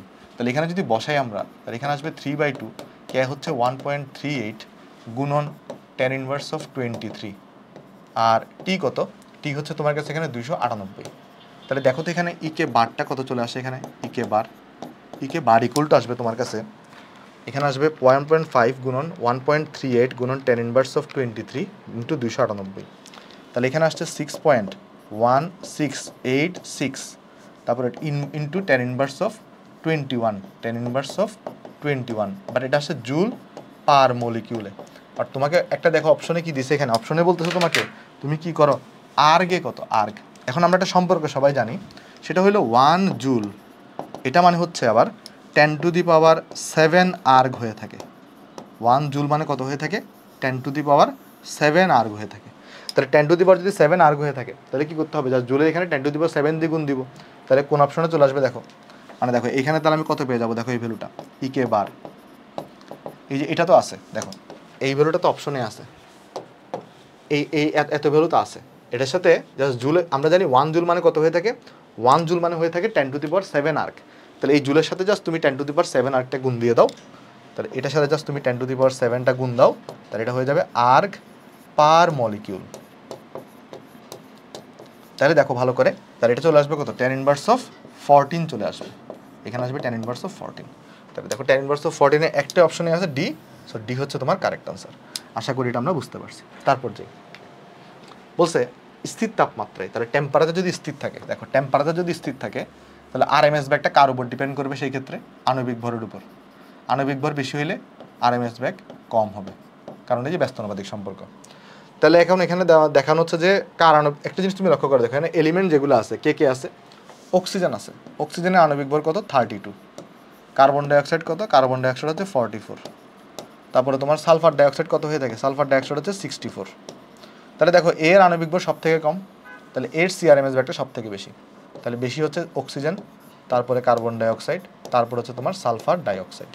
দেখো এটা কোন অপশনে আছে, এটা আছে তোমার কাছে 1 নম্বর অপশনে, সো 1 নম্বর হচ্ছে তোমার কারেক্ট আনসার, ঠিক আছে। তারপর সেম এটাও তোমরা পারবা না, দেখো আরএমএস ব্যাগের সঠিক ক্রম কোনটা সেটা জিজ্ঞেস করছে। একটা জিনিস তুমি লক্ষ্য করে দেখো এখানে, সেটা হলো আমরা জানি আণবিক ভর যত কম হবে ব্যাগ তত বেশি হবে। দেখো এখানে আণবিক ভর অনেক কম, বাট এখানে ব্যাগ দেওয়া একদম কম, এখানে আণবিক ভর কম, এটাও ভুল, এটাও ভুল, এটাও ভুল, দেখো এইটাও ভুল, কারণ এখানে এটা ফার্স্ট হওয়ার কথা, তাহলে একটাই অপশনে আছে, তাহলে আনসার হবে এইটা। মানে আণবিক ভর যার যত কম, আণবিক ভর কম হইলে সিআরএমএস কি হয়, এটা মনে রাখবা, যে আণবিক ভর যদি কম হয়, আমরা মনে রাখবো আণবিক ভর যদি কম হয় তাহলে সিআরএমএস এটা কিন্তু বেশি হয়ে থাকে, ঠিক আছে, এই জিনিসটা আমরা মাথায় রাখবো। ওকে, তারপর এত তাপমাত্রায় অক্সিজেনের আরএমএস ব্যাগের মান কত, দেখো তাহলে সিআরএমএস বের করবো অক্সিজেনের। তাহলে এবার আমি যেতে এমসিকিউ, তাই আমি কিন্তু কী করবো, ওই যে 157.9 এটা ইউজ করতে পারি, T/m, তো টি হচ্ছে 300, এম কত 32। দেখো এই সূত্র ইউজ করলে কিন্তু এখানে আর কেজি এককে বসাইতে হয় না, ঠিক আছে, এই সূত্র ইউজ করলে এখানে আর কেজি এককে বসাইতে হয় না। তাহলে কত আসে দেখো, 157.9 গুণন রুট ওভার অফ 300/32, তাহলে এটা চলে আসছে আমার কাছে 483.46, 483.46 কোন অপশনে আছে, এটা আছে একটি ডি নম্বর অপশনে, কাছাকাছি ভ্যালু, সেটা হচ্ছে তোমার কাছে এখানে আনসার। তারপর বলতেছে এত তাপমাত্রায় একটা গ্যাসের বর্গমূল গড় বর্গবেগ যদি এত হয়ে থাকে তাহলে গ্যাসটির আণবিক ভর কত। দেখো ফার্স্ট অফ অল এখানে বুঝো, এখানে আমাকে এটা তো সেন্টিমিটার পার সেকেন্ডে দেওয়া আছে, এটাকে আমি যদি মিটার পার সেকেন্ডে নিই তাহলে আসবে 493.30 মিটার পার সেকেন্ড, রাইট। তাহলে এখানে ভ্যালু বসাই দিয়ে আসো, তাহলে 493.30 metre per second equal to 157.9 root over of T by M. এমটা তাহলে সরাসরি বের হয়ে আসবে। টি কত এখানে 273। তাহলে এখান থেকে তুমি হচ্ছে এম বের করে ফেলো, তাহলে দেখবে আনসার পেয়ে গেছে এখান থেকে। তাহলে এখানে আসবে কত, ফার্স্টে আসবে আগে আমি যদি এখানে এটা চিন্তা করে দেখো, এটাকে এই পাশে আনবা, তাহলে কত আসবে দেখো 273 ডিভাইডেড বাই পুরা জিনিসটাকে তাহলে এই পাশে নিয়ে আসতে হবে। তাহলে সেটা হচ্ছে 493.30 ডিভাইডেড বাই 157.9। এটাকে তাহলে কিন্তু স্কোয়ার করতে হবে যেহেতু রুট ওভারটাকে তুলে দিছো। তাহলে এখানে আসবে 27.97। তার মানে কত, এটাকে লেখা যায় আসলে 28, এটাকে লেখা যায় তাহলে আসলে অ্যাকচুয়ালি 28। ডাইরেক্ট ক্যালকুলেশন করছি, বুঝছো কী করছি এখানে, এটাকে এই পাশে নিয়েছি, এই পুরো জিনিসটাকে ভাগ করে এই পাশে আনছি, রুট ওভার উঠে দিয়েছি, তাহলে এখানে উপর ভাগের উপর কিন্তু স্কোয়ার বসবে একটা। তাহলে এখানে 28 যেটা আছে 28 হচ্ছে তোমার এখানে আনসার হবে। তারপর যে আমরা নেক্সটে দেখি। নেক্সটে বলতেছে এত কেলভিন তাপমাত্রায় হিলিয়াম ও অক্সিজেন গ্যাসের আরএমএস বেগের অনুপাত কত। দেখো ফার্স্টে বলতেছে দেখো এত তাপমাত্রা কিন্তু এখানে স্থির, তাহলে জাস্ট আরএমএস বেগের অনুপাতটা কার উপর ডিপেন্ড করবে, আণবিক ভরের উপর ডিপেন্ড করবে। তাহলে যদি হিলিয়াম গ্যাসের আণবিক ভর সিই আর অক্সিজেনটা লেখো এখানে, অক্সিজেনটা লেখো, তাহলে কীভাবে আসবে এটা, রুট ওভার অফ হিলিয়ামের আণবিক ভর কত 4 আর এটার আণবিক ভর কত 32। ওই যে 10⁻³ গুণ দেওয়ার দরকার নেই। তাহলে এখানে কত আসবে, এটা 8 হয়ে যাবে, তাহলে রুট ওভার 8 হয়ে যাবে। তাহলে অনুপাতটা কত, রুট ওভার 8:1। তাহলে এখানে আসবে রুট ওভার 8:1 চলে আসবে। তাহলে এটাই হচ্ছে আমার অনুপাত। আশা করি তুমি এতটুকু সবাই এখানে বুঝতে পারছি। তারপর চলো নেক্সটে যাই। চলো তাহলে আমরা শুরু করি এখন আমাদের আলোচনা নাইট্রোজেন ফিক্সেশন নিয়ে। নাইট্রোজেন ফিক্সেশন জিনিসটা কি, ধরো আমরা জানি সবাই বায়ুমণ্ডলে প্রায় 78% কিন্তু তোমার নাইট্রোজেন পাওয়া যায়।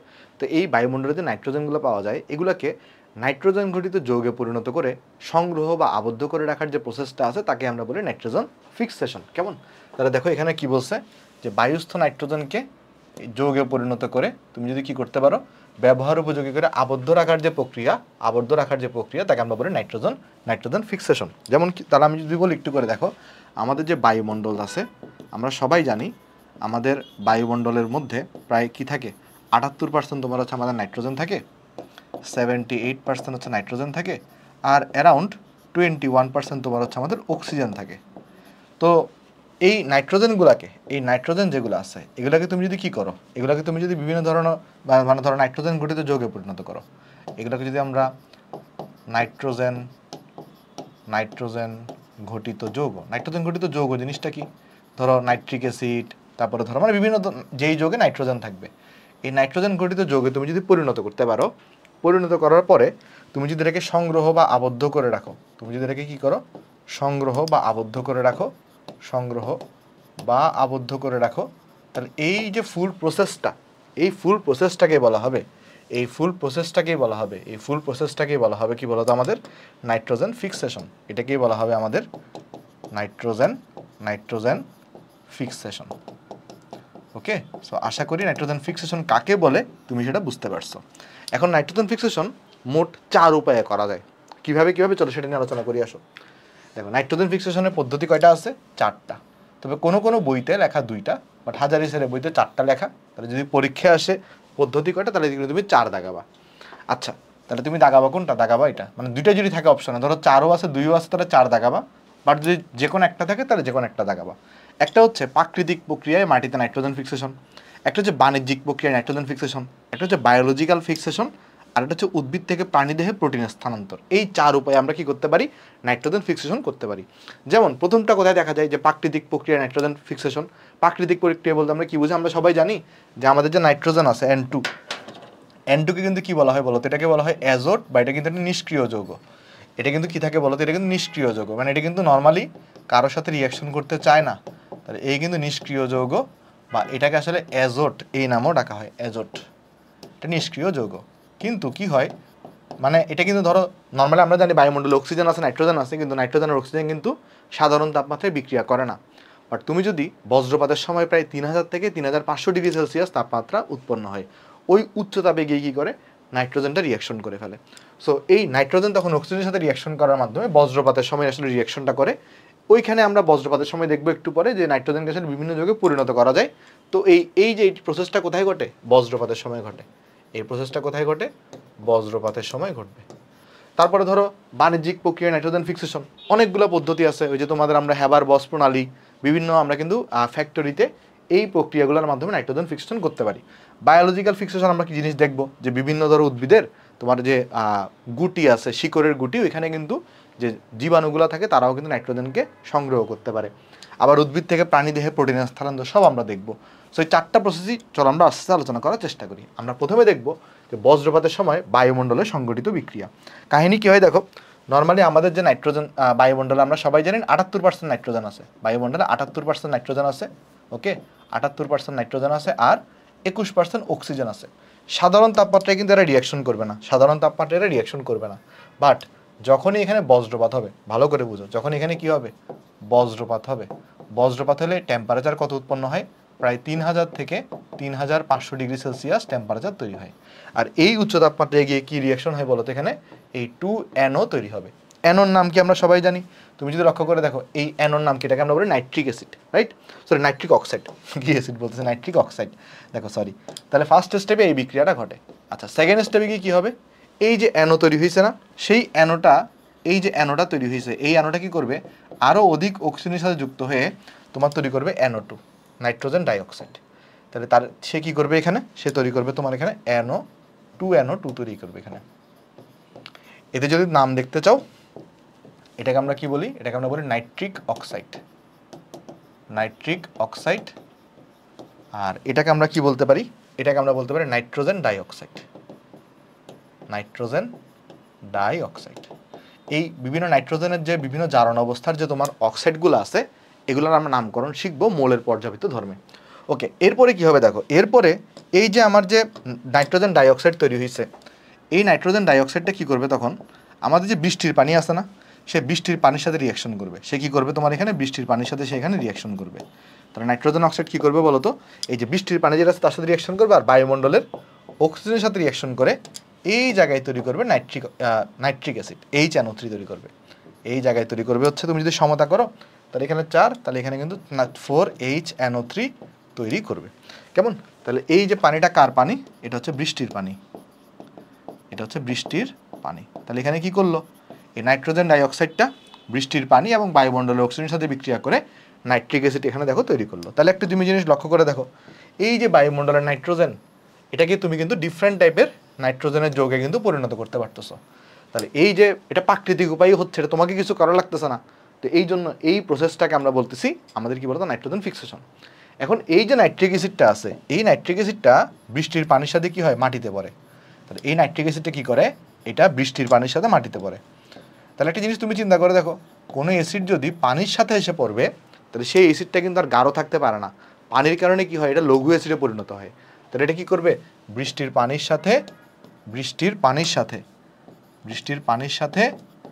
লঘু অ্যাসিড হিসেবে মাটিতে পড়ে। এখন মাটিতে পড়লে কি হয় দেখো, মাটিতে পড়লে কি হয় জানো, মাটির মধ্যে আবার তোমার আমাদের কিন্তু ওই যে ধরো তোমার ক্যালসিয়াম কার্বনেট, ক্যালসিয়াম অক্সাইড এগুলো পাওয়া যায়। মাটিতে কি পাওয়া যায়, এই যে আমরা যদি দেখি মাটি, এই জন্যই তো এগুলোকে মৃৎখাত ধাতু বলে। ওই গ্রুপ 2 এ যারা আছে ক্যালসিয়াম অক্সাইড, ক্যালসিয়াম কার্বনেট, এদেরকে পাওয়া যাবে।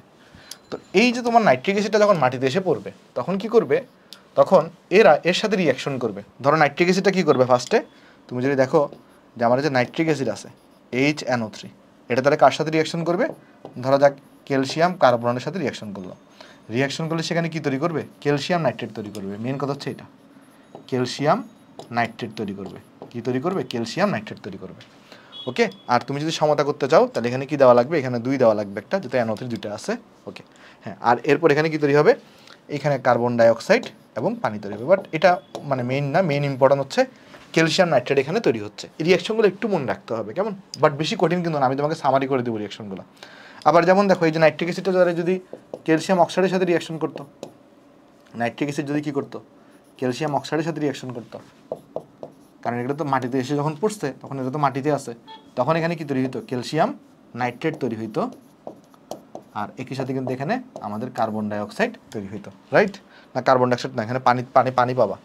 এখানে কি পাবা, এখানে পানি পাবা, কারণ এখানে তো ওই কার্বন নাই, এখানে পানি তুমি পাবা। ওকে, তাহলে এই যে দেখো এই রিয়াকশনগুলো এখানে ঘটছে। তাহলে আমি এটাকে একটু করে লক করে পেজটাকে আগে এরপরে চলো আমি তোমাকে এটা একটু উপরে নিয়ে আসি। তাহলে দেখো ফার্স্টে আমি তোমাকে আরেকবার এক্সপ্লেন করে দিই কি বিক্রিয়া আসলে এখানে হয়েছে, আরেকবার চলো এক্সপ্লেন করে দিই। দেখো প্রথমে কি হয়েছে, প্রথমে যে ঘটনাটা ঘটবে সেটা হচ্ছে বায়ুমণ্ডলের নাইট্রোজেন আর অক্সিজেনটা নর্মালি বিক্রিয়া করে না, বাট বজ্রপাতের সময় উচ্চ তাপমাত্রা সৃষ্টি হয়, এই উচ্চ তাপমাত্রায় বিক্রিয়া করে এটা নাইট্রিক অক্সাইড তৈরি করে। এই নাইট্রিক অক্সাইডটা পুনরায় বায়ুমণ্ডলের অক্সিজেনের সাথে বিক্রিয়া করে নাইট্রোজেন ডাইঅক্সাইড তৈরি করে। আর নাইট্রোজেন ডাইঅক্সাইডটা তখন বৃষ্টির পানির সাথে বিক্রিয়া করে এবং বায়ুমণ্ডলের অক্সিজেনের সাথে বিক্রিয়া করে সে নাইট্রিক অ্যাসিড তৈরি করবে। নাইট্রিক অ্যাসিড যেহেতু পানির সাথে এসে মাটিতে পড়তেছে, তাহলে কিন্তু সে লঘু অ্যাসিড হিসেবে মাটিতে পড়বে। তো লঘু অ্যাসিডের সাথে মাটিতে পড়ার পরে মাটিতে থাকে ক্যালসিয়াম কার্বনেট, ক্যালসিয়াম অক্সাইড থাকে। এই জন্যই তো ক্যালসিয়াম এদেরকে কি বলা হয়, মৃৎক্ষা ধাতু বলা হয়, এদেরকে মাটিতে পাওয়া যায়। তো এরা তখন রিয়াকশন করে কিন্তু ক্যালসিয়াম নাইট্রেট তৈরি করে। আর এই যে তুমি ক্যালসিয়াম নাইট্রেট দেখতেছো, এগুলোকে কিন্তু শিকড়ের সাহায্যে উদ্ভিজ্জ প্রোটিন হিসেবে গ্রহণ করে। এগুলোকে কি করে বলো তো, শিকড়ের সাহায্যে উদ্ভিদ কি করে, উদ্ভিজ্জ প্রোটিন হিসেবে গ্রহণ করে। কারণ এই যে নাইট্রেটগুলো আছে এরা পানিতে দ্রবণীয় হয়।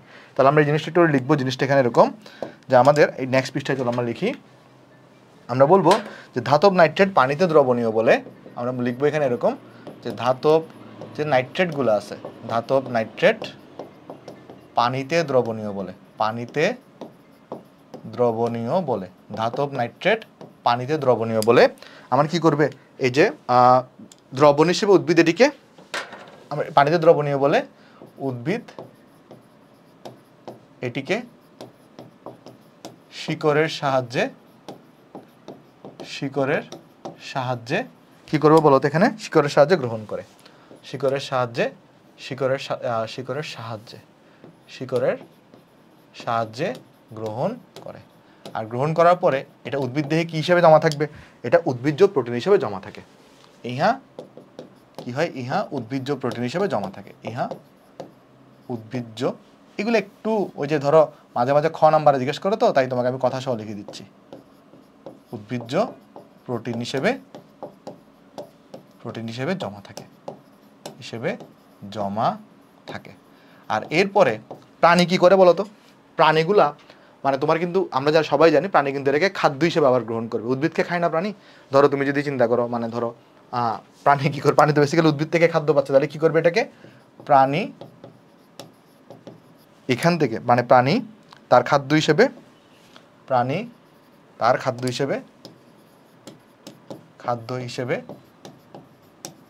ইহাকে প্রাণীজ প্রোটিন হিসেবে গ্রহণ করে, প্রাণীজ প্রোটিন হিসেবে গ্রহণ করে। একটা কাজ করে আমি এটাকে লক করে এইখান থেকে লিখে দিই। এরপর আমি তোমাকে হচ্ছে এইবার ওই যে সামারি সহ ফ্লো চার্ট সহ দেখাই দিব, প্রাণীজ প্রোটিন হিসেবে গ্রহণ করে, তাহলে দেখো সামারি করি আসো। তাহলে ফার্স্টে কি হয়েছে বলো তো একটু করে, ফার্স্টে হচ্ছে আমার ক্যালসিয়াম নাইট্রেট আসছে, মানে ধাতব নাইট্রেট, ক্যালসিয়াম নাইট্রেট, এটা কিন্তু পানিতে দ্রবণীয়, তাহলে এটা ধাতব নাইট্রেট লবণ। এটা কি, এটা হচ্ছে ধাতব নাইট্রেট লবণ। তাহলে এটাকে কি করবে ভাই, এটাকে যেটা করবে শিকড়ের সাহায্যে উদ্ভিদ গ্রহণ করবে, এটাকে শিকড়ের সাহায্যে উদ্ভিদ গ্রহণ করবে। এটাকে দেখো, এটাকে শিকড়ের সাহায্যে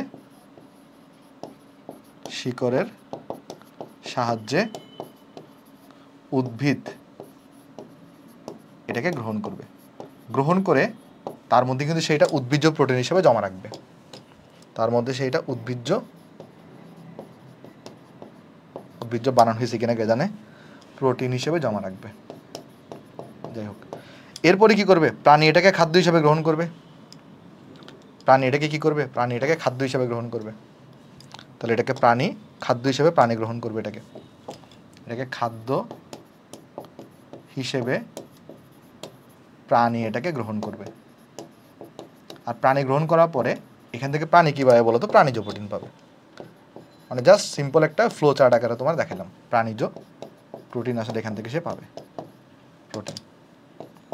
ওকে, সো তোমাকে যদি তাহলে ওই যে প্রাকৃতিক প্রক্রিয়াতে নাইট্রোজেন ফিক্সেশন কিভাবে হয় সেটা যদি তোমাকে এক্সপ্লেন করতে বলে, তাহলে তুমি জিনিসগুলোকে এইভাবে করে কি করে দিবা, এক্সপ্লেন করে দিবা। কেমন, এই বিক্রিয়াগুলো দেখাবা, এই লেখাগুলো লিখবা, যদি গ নাম্বারে আসে এত বড় লিখবে, নাহলে খ নাম্বার আসলে শুধু বিক্রিয়া দেখালেই চলে।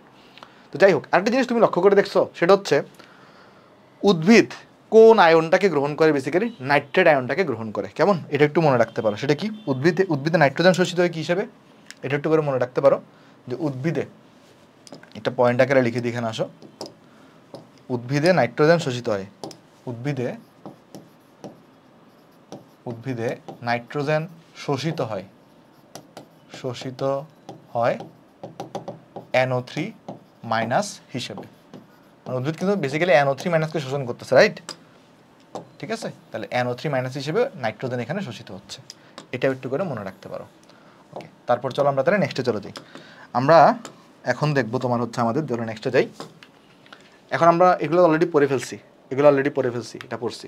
দেখো এখন দেখো নাইট্রোজেন ফিক্সেশনে কয়টা টার্ম আছে আমাদের, যেমন একটা আছে প্যারাসিস্টিক, মানে নাইট্রোজেন ফিক্সেশন না, বেসিক্যালি এগুলোর মধ্যে একটু কনফিউশন লাগে আমাদের। একটা আছে প্যারাসিস্টিক, একটা আছে প্রোবায়োটিক, একটা আছে সিমবায়োটিক, একটা আছে অ্যান্টিবায়োটিক। এগুলোর মধ্যে ডিফারেন্স কি?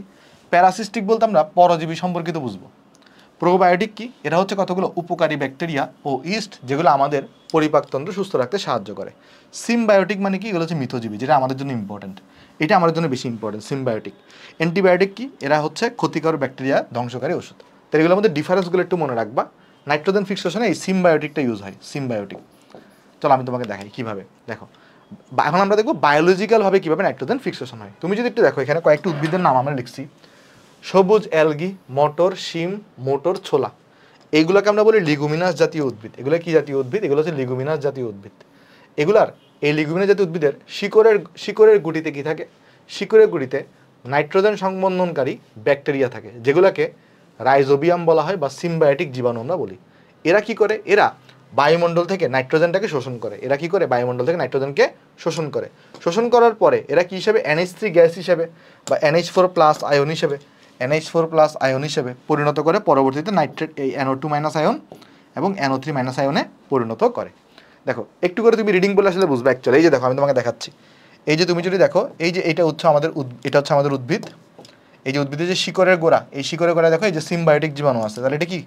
এটা হচ্ছে সিমবায়োটিক জীবাণু। আমি যদি তোমাকে লিখে দিই এখানে, এই যে এটা তুমি দেখতেছো যেটা, এটা হচ্ছে আমাদের কি জীবাণু? এই যে আমাদের লেখাটা ক্লিয়ারলি দেখা যাচ্ছে কি না? আমি হলুদ কালার দিয়ে লিখি, হোপফুলি তাকে দেখা যাবে। না, হলুদ কালার দেখা যাচ্ছে, কালো কালার দিয়ে লিখলে মানে দেখা যাবে। চলো কালো কালার দিয়ে লিখে আসো। তাহলে এটা কি? এটা হচ্ছে আমাদের সিমবায়োটিক জীবাণুগুলা। তাহলে এই সিমবায়োটিক জীবাণু কি করবে? এই সিমবায়োটিক জীবাণু হচ্ছে আমাদের ওই যে নাইট্রোজেনটাকে শোষণ করে। এটাকে এখানে এগুলো কিন্তু একটু বড় করে দেখানো হয়েছে, কেমন? এগুলো বড় করে দেখানো হয়েছে, এটাকে একটু জুম করে এখানে দেখানো হয়েছে। এটা কি করবে? নাইট্রোজেন শোষণ করে ওই যে NH3 গ্যাস এবং NH4 আয়নে পরিণত করে, প্লাস আয়নে পরিণত করে, পরবর্তীতে আবার NO2 মাইনাস এবং NO3 মাইনাস আয়নে পরিণত হয়। একটু করে এখান থেকে কী কী মনে রাখতে হবে? এখান থেকে মনে রাখতে হবে কোন কোন উদ্ভিদ এই যে বায়োলজিক্যাল নাইট্রোজেন ফিক্সনে অংশগ্রহণ করে। এই উদ্ভিদের গোড়ায় যে ব্যাকটেরিয়াগুলো থাকে তার নাম কি? তাকে আমরা বলি সিমবায়োটিক জীবাণু বলি, কেমন? এইগুলোর এই দু একটা ইনফরমেশন জাস্ট মনে রাখলেই চলবে। এবার আমরা দেখি বাণিজ্যিক পদ্ধতিতে কীভাবে নাইট্রোজেন ফিক্সেশন করে। দেখো দুইটা পদ্ধতিতে আমরা ইউজ করি, একটা হচ্ছে হ্যাবার-বস প্রণালী। একটু যদি এক্সপ্লেন করি, দেখো একটা কি আছে, একটা আছে হ্যাবার-বস প্রণালী আর আরেকটা আছে অসওয়াল্ড পদ্ধতি। হ্যাবার-বস প্রণালীর রিয়াকশন কোনটা জানো? ওই যে একটা রিয়াকশন আমরা লিখি না যে N2 প্লাস 3H2, এখান থেকে আমরা কি পাই? 2NH3 পাই, রাইট? এখান থেকে আমরা কি পাই? 2NH3 পাই। এটা হচ্ছে হ্যাবার-বস প্রণালীর রিয়াকশন। এখানে মোটামুটি আমরা 400 থেকে 500 ডিগ্রি সেলসিয়াস তাপমাত্রা ইউজ করি, আর মোটামুটি 200 থেকে 300 অ্যাটমসফিয়ার চাপ আমরা ইউজ করি। আর এখানে আমরা প্রভাবক হিসেবে রাখি হচ্ছে আয়রনকে। আয়রন হচ্ছে এখানে প্রভাবক হিসেবে থাকে, আর অ্যালুমিনিয়াম অক্সাইডটা হচ্ছে এখানে প্রভাবক সহায়ক হিসেবে থাকে। কি হিসেবে থাকে? প্রভাবক সহায়ক হিসেবে থাকে, ঠিক আছে? তাহলে আমরা এখানে ইনপুট হিসেবে কাকে দিই? হ্যাবার-বসে নাইট্রোজেন এবং হাইড্রোজেনকে দিই। আউটপুট হিসেবে আমরা কাকে পাই? অ্যামোনিয়াকে পেয়ে থাকি। আর অন্যদিকে অসওয়াল্ড পদ্ধতিতে কী করি আমরা? প্রভাবক হিসেবে প্লাটিনাম, রোহোডিয়ামকে ইউজ করা হয়। এখানে আমরা NH3 এবং অক্সিজেনটাকে ইনপুট হিসেবে দিব, এখানে টেম্পারেচার এত রাখা হবে, আর আউটপুট হিসেবে নাইট্রোজেন গঠিত এখানে আমরা যৌগ এখানে পাবো। তাহলে এইভাবে আমরা বাণিজ্যিক পদ্ধতিতে নাইট্রোজেন ফিক্সেশন করতে পারি। এখানে রিয়াকশন থেকেও বেশি ইম্পর্টেন্ট যেটা, সেটা হচ্ছে কোন প্রণালীতে কোন প্রভাবক ইউজ করা হয়, কোন টেম্পারেচার ইউজ করা হয়, এগুলো একটু ইম্পর্টেন্ট। কত টেম্পারেচার, এগুলো ইম্পর্টেন্ট। এরপর দেখো একটা আমাদের নাইট্রোজেন চক্র আছে। নাইট্রোজেন চক্রের মধ্যে একটু যদি আমরা লক্ষ্য করি, নাইট্রোজেন চক্রটা কিন্তু ইজি। এখানে দুই ধরনের জীবাণু তুমি দেখতে পাবা। এক ধরনের জীবাণু হচ্ছে ডিনাইট্রিফাইং জীবাণু, আর আরেক ধরনের জীবাণু হচ্ছে নাইট্রিফাইং জীবাণু। এই দুটার কাজ কি আমি তোমাকে একটু করে বলি। দেখো দুই ধরনের জীবাণু আছে, একটা কি ডিনাইট্রিফাইং, একটা আছে নাইট্রিফাইং। দেখো ডিনাইট্রিফাইং কি করে জানো? ডিনাইট্রিফাইংগুলো হচ্ছে যে ধরো প্রাণীদেহ বা উদ্ভিদ দেহ থেকে নাইট্রোজেনটাকে পরিবেশে মুক্ত করে। তার মানে তুমি লক্ষ্য করে দেখো, ভালো করে দেখো, এই যে একটু যদি তোমাকে স্টেপগুলো দেখে, ফার্স্টে কী হয়েছে? বায়ুমণ্ডল থেকে ওই যে বিদ্যুৎ ক্ষরণ হয়েছে। বিদ্যুৎ ক্ষরণের পর কী হয় বলো তো? এগুলো ওই যে আলটিমেটলি এই তোমার নাইট্রোজেন গঠিত যৌগ হিসেবে মাটিতে আসে। মাটিতে আসার পরে সেটাকে নাইট্রেট হিসেবে কে গ্রহণ করে? উদ্ভিদ, উদ্ভিজ্জ প্রোটিন হিসেবে গ্রহণ করে। আর উদ্ভিদ থেকে প্রোটিন গ্রহণ করে কে? উদ্ভিদ থেকে প্রোটিন গ্রহণ করে হচ্ছে প্রাণী। প্রাণীর প্রোটিন গ্রহণ করলো। এখন তো দুইটা ঘটনা হইতে পারে, উদ্ভিদও মারা যেতে পারে, প্রাণীও মারা যেতে পারে। তো উদ্ভিদ যখন মারা যায়, তো উদ্ভিদের যে মরণ হয়, যখন পচন হয়, উদ্ভিদ দেহ থেকে তখন নাইট্রোজেনটা কি হয়? বায়ুমণ্ডলে মুক্ত হয়। তাহলে উদ্ভিদ দেহ থেকে নাইট্রোজেনটাকে বায়ুমণ্ডলে মুক্ত করতে সাহায্য করে কে? এই ডিনাইট্রিফাইং জীবাণুটা। এইটা হচ্ছে বায়ুমণ্ডলে মুক্ত হতে সাহায্য করবে। আবার প্রাণীও তো মারা যেতে পারে। তা প্রাণী যদি মারা যায়, প্রাণী যদি মরণ ঘটে, তখন কি হবে? এই ডিনাইট্রিফাইং জীবাণুটাই কি করবে? প্রাণী দেহ থেকে এটাকে কি করবে? এই যে বায়ুমণ্ডলে নিয়ে আসবে। তাহলে ডিনাইট্রিফাইং জীবাণুর কাজ কি? উদ্ভিদ দেহ বা প্রাণী দেহ থেকে নাইট্রোজেনটাকে বায়ুমণ্ডলে মুক্ত করা। আর নাইট্রিফাইং এজেন্টের কাজ কি? এই যে প্রাণী দেহ থেকে তোমার কি করবে? এই আমার নাইট্রোজেনটাকে মাটিতে ট্রান্সফার করা। তাহলে জিনিসটা বুঝো, প্রাণী দেহ থেকে মাটিতে ট্রান্সফার করতে যে জীবাণু কাজ করে তাকে আমরা বলি নাইট্রিফাইং। আর প্রাণী দেহ বা উদ্ভিদ দেহ থেকে বায়ুমণ্ডলে নাইট্রোজেনকে মুক্ত করার জন্য যে জীবাণু কাজ করে তাকে আমরা বলি ডিনাইট্রিফাইং। তাহলে আমি যদি তোমাকে বলি, ধরো তোমার হচ্ছে কি, এই যে প্রাণী বা উদ্ভিদ দেহ, এটা থেকে বায়ুমণ্ডলে তুমি যদি অক্সিজেনটাকে নির্গত করতে চাও, কোথায়? বায়ুমণ্ডলে। তাহলে এখানে কোন জীবাণু কাজ করবে? এখানে কাজ করবে হচ্ছে ডিনাইট্রিফাইং জীবাণু। এখানে কাজ করবে ডিনাইট্রিফাইং জীবাণু। আর তুমি যদি এদের থেকে মাটিতে নাইট্রোজেনকে ট্রান্সফার করতে চাও, মরণ বা পচনের পরে মাটিতে ট্রান্সফার করতে চাইলে, যদি তুমি এখানে মাটিতে ট্রান্সফার করতে চাও, তাহলে কোন জীবাণু কাজ করবে? নাইট্রিফাইং জীবাণু।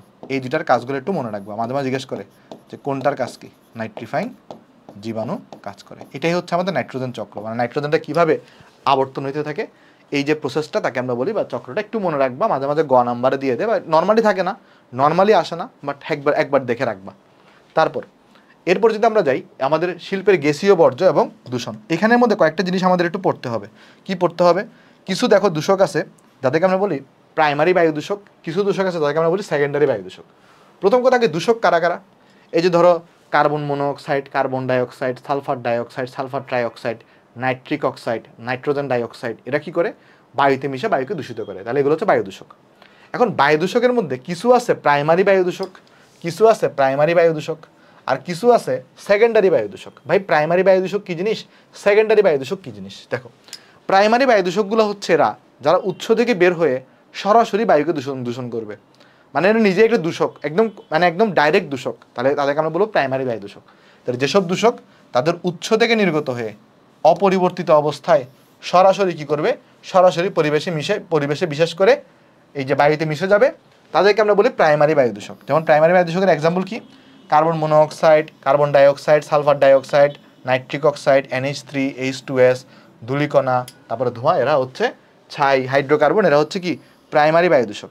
এবার দেখো সেকেন্ডারি বায়ু দূষক। সেকেন্ডারি বায়ু দূষক কি জানো?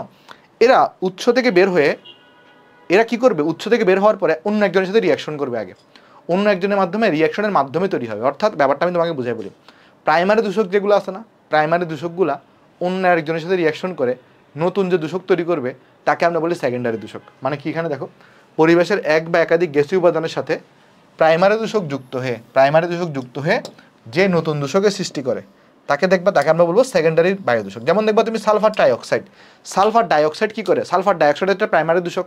সে কি করবে? অক্সিজেনের সাথে রিয়াকশন করে সালফার ট্রাইঅক্সাইড তৈরি করে। তাহলে সালফার ট্রাইঅক্সাইড কিন্তু সেকেন্ডারি দূষক। সালফিউরিক অ্যাসিড, বাষ্প, নাইট্রিক, এই যে প্যান অনেক ইম্পর্টেন্ট। প্যানও কিন্তু কি হয়ে থাকে? সেকেন্ডারি দূষক হয়ে থাকে। এই যে প্যান, এটাও কিন্তু কি হয়ে থাকে? সেকেন্ডারি দূষক হয়ে থাকে।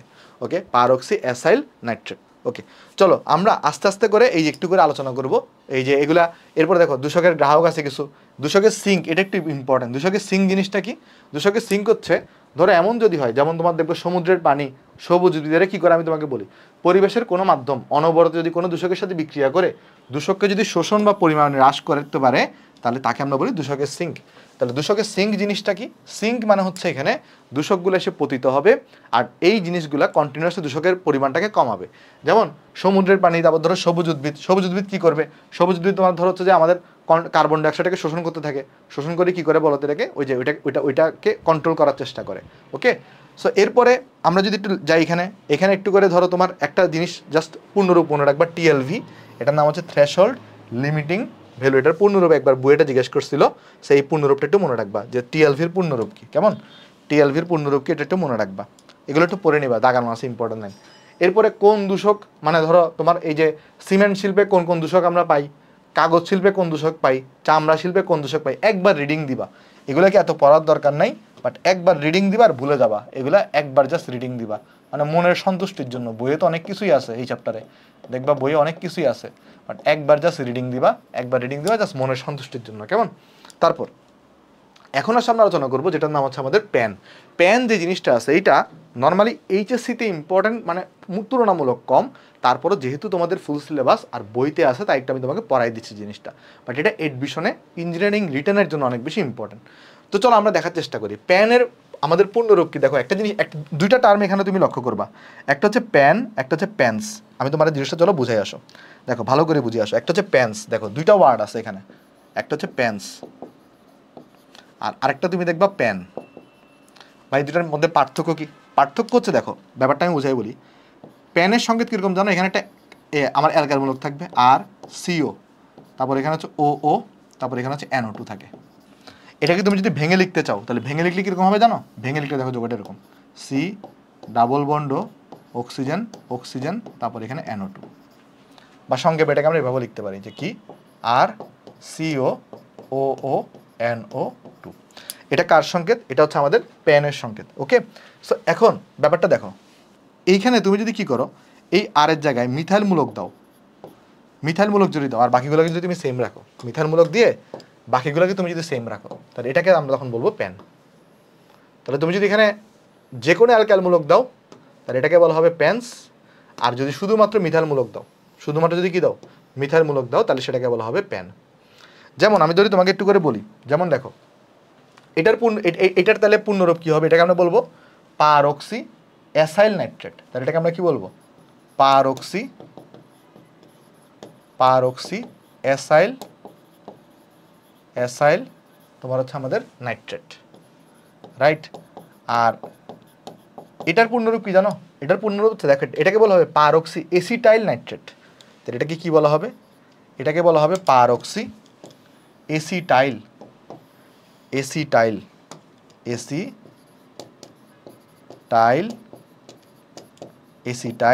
নাইট্রেট। তাহলে দুটার মধ্যে ডিফারেন্স কি?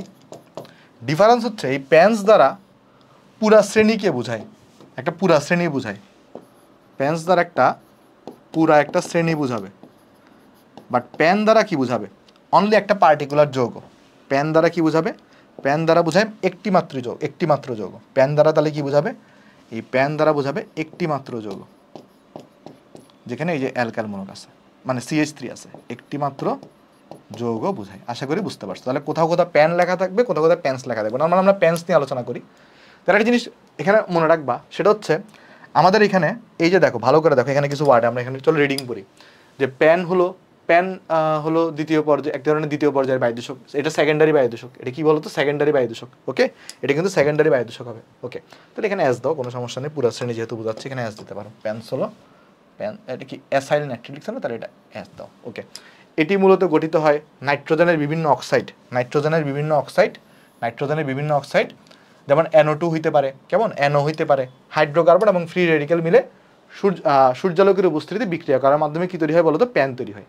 প্যানের ইফেক্ট যদি আমি তোমাকে একটু আলোচনা করি, একটা জিনিস আছে যাকে আমরা বলি ফটোকেমিক্যাল স্মোক। দেখো এরকম কি হয় জানো, যে শীতকাল না, বাট তারপরেও দেখবে কুয়াশার মতো ধোঁয়া এখানে দেখা যাচ্ছে। ওকে, এটাকে আমরা কি বলবো? এটাকে আমরা বলবো ফটোকেমিক্যাল স্মোক। এটা প্যানের কারণে তৈরি হয়। এটা কি? এটাকে আমরা বলবো যে আমাদের ফটোকেমিক্যাল স্মোক। এগুলো হচ্ছে ফটোকেমিক্যাল স্মোক, এটা প্যানের কারণে তৈরি হয়।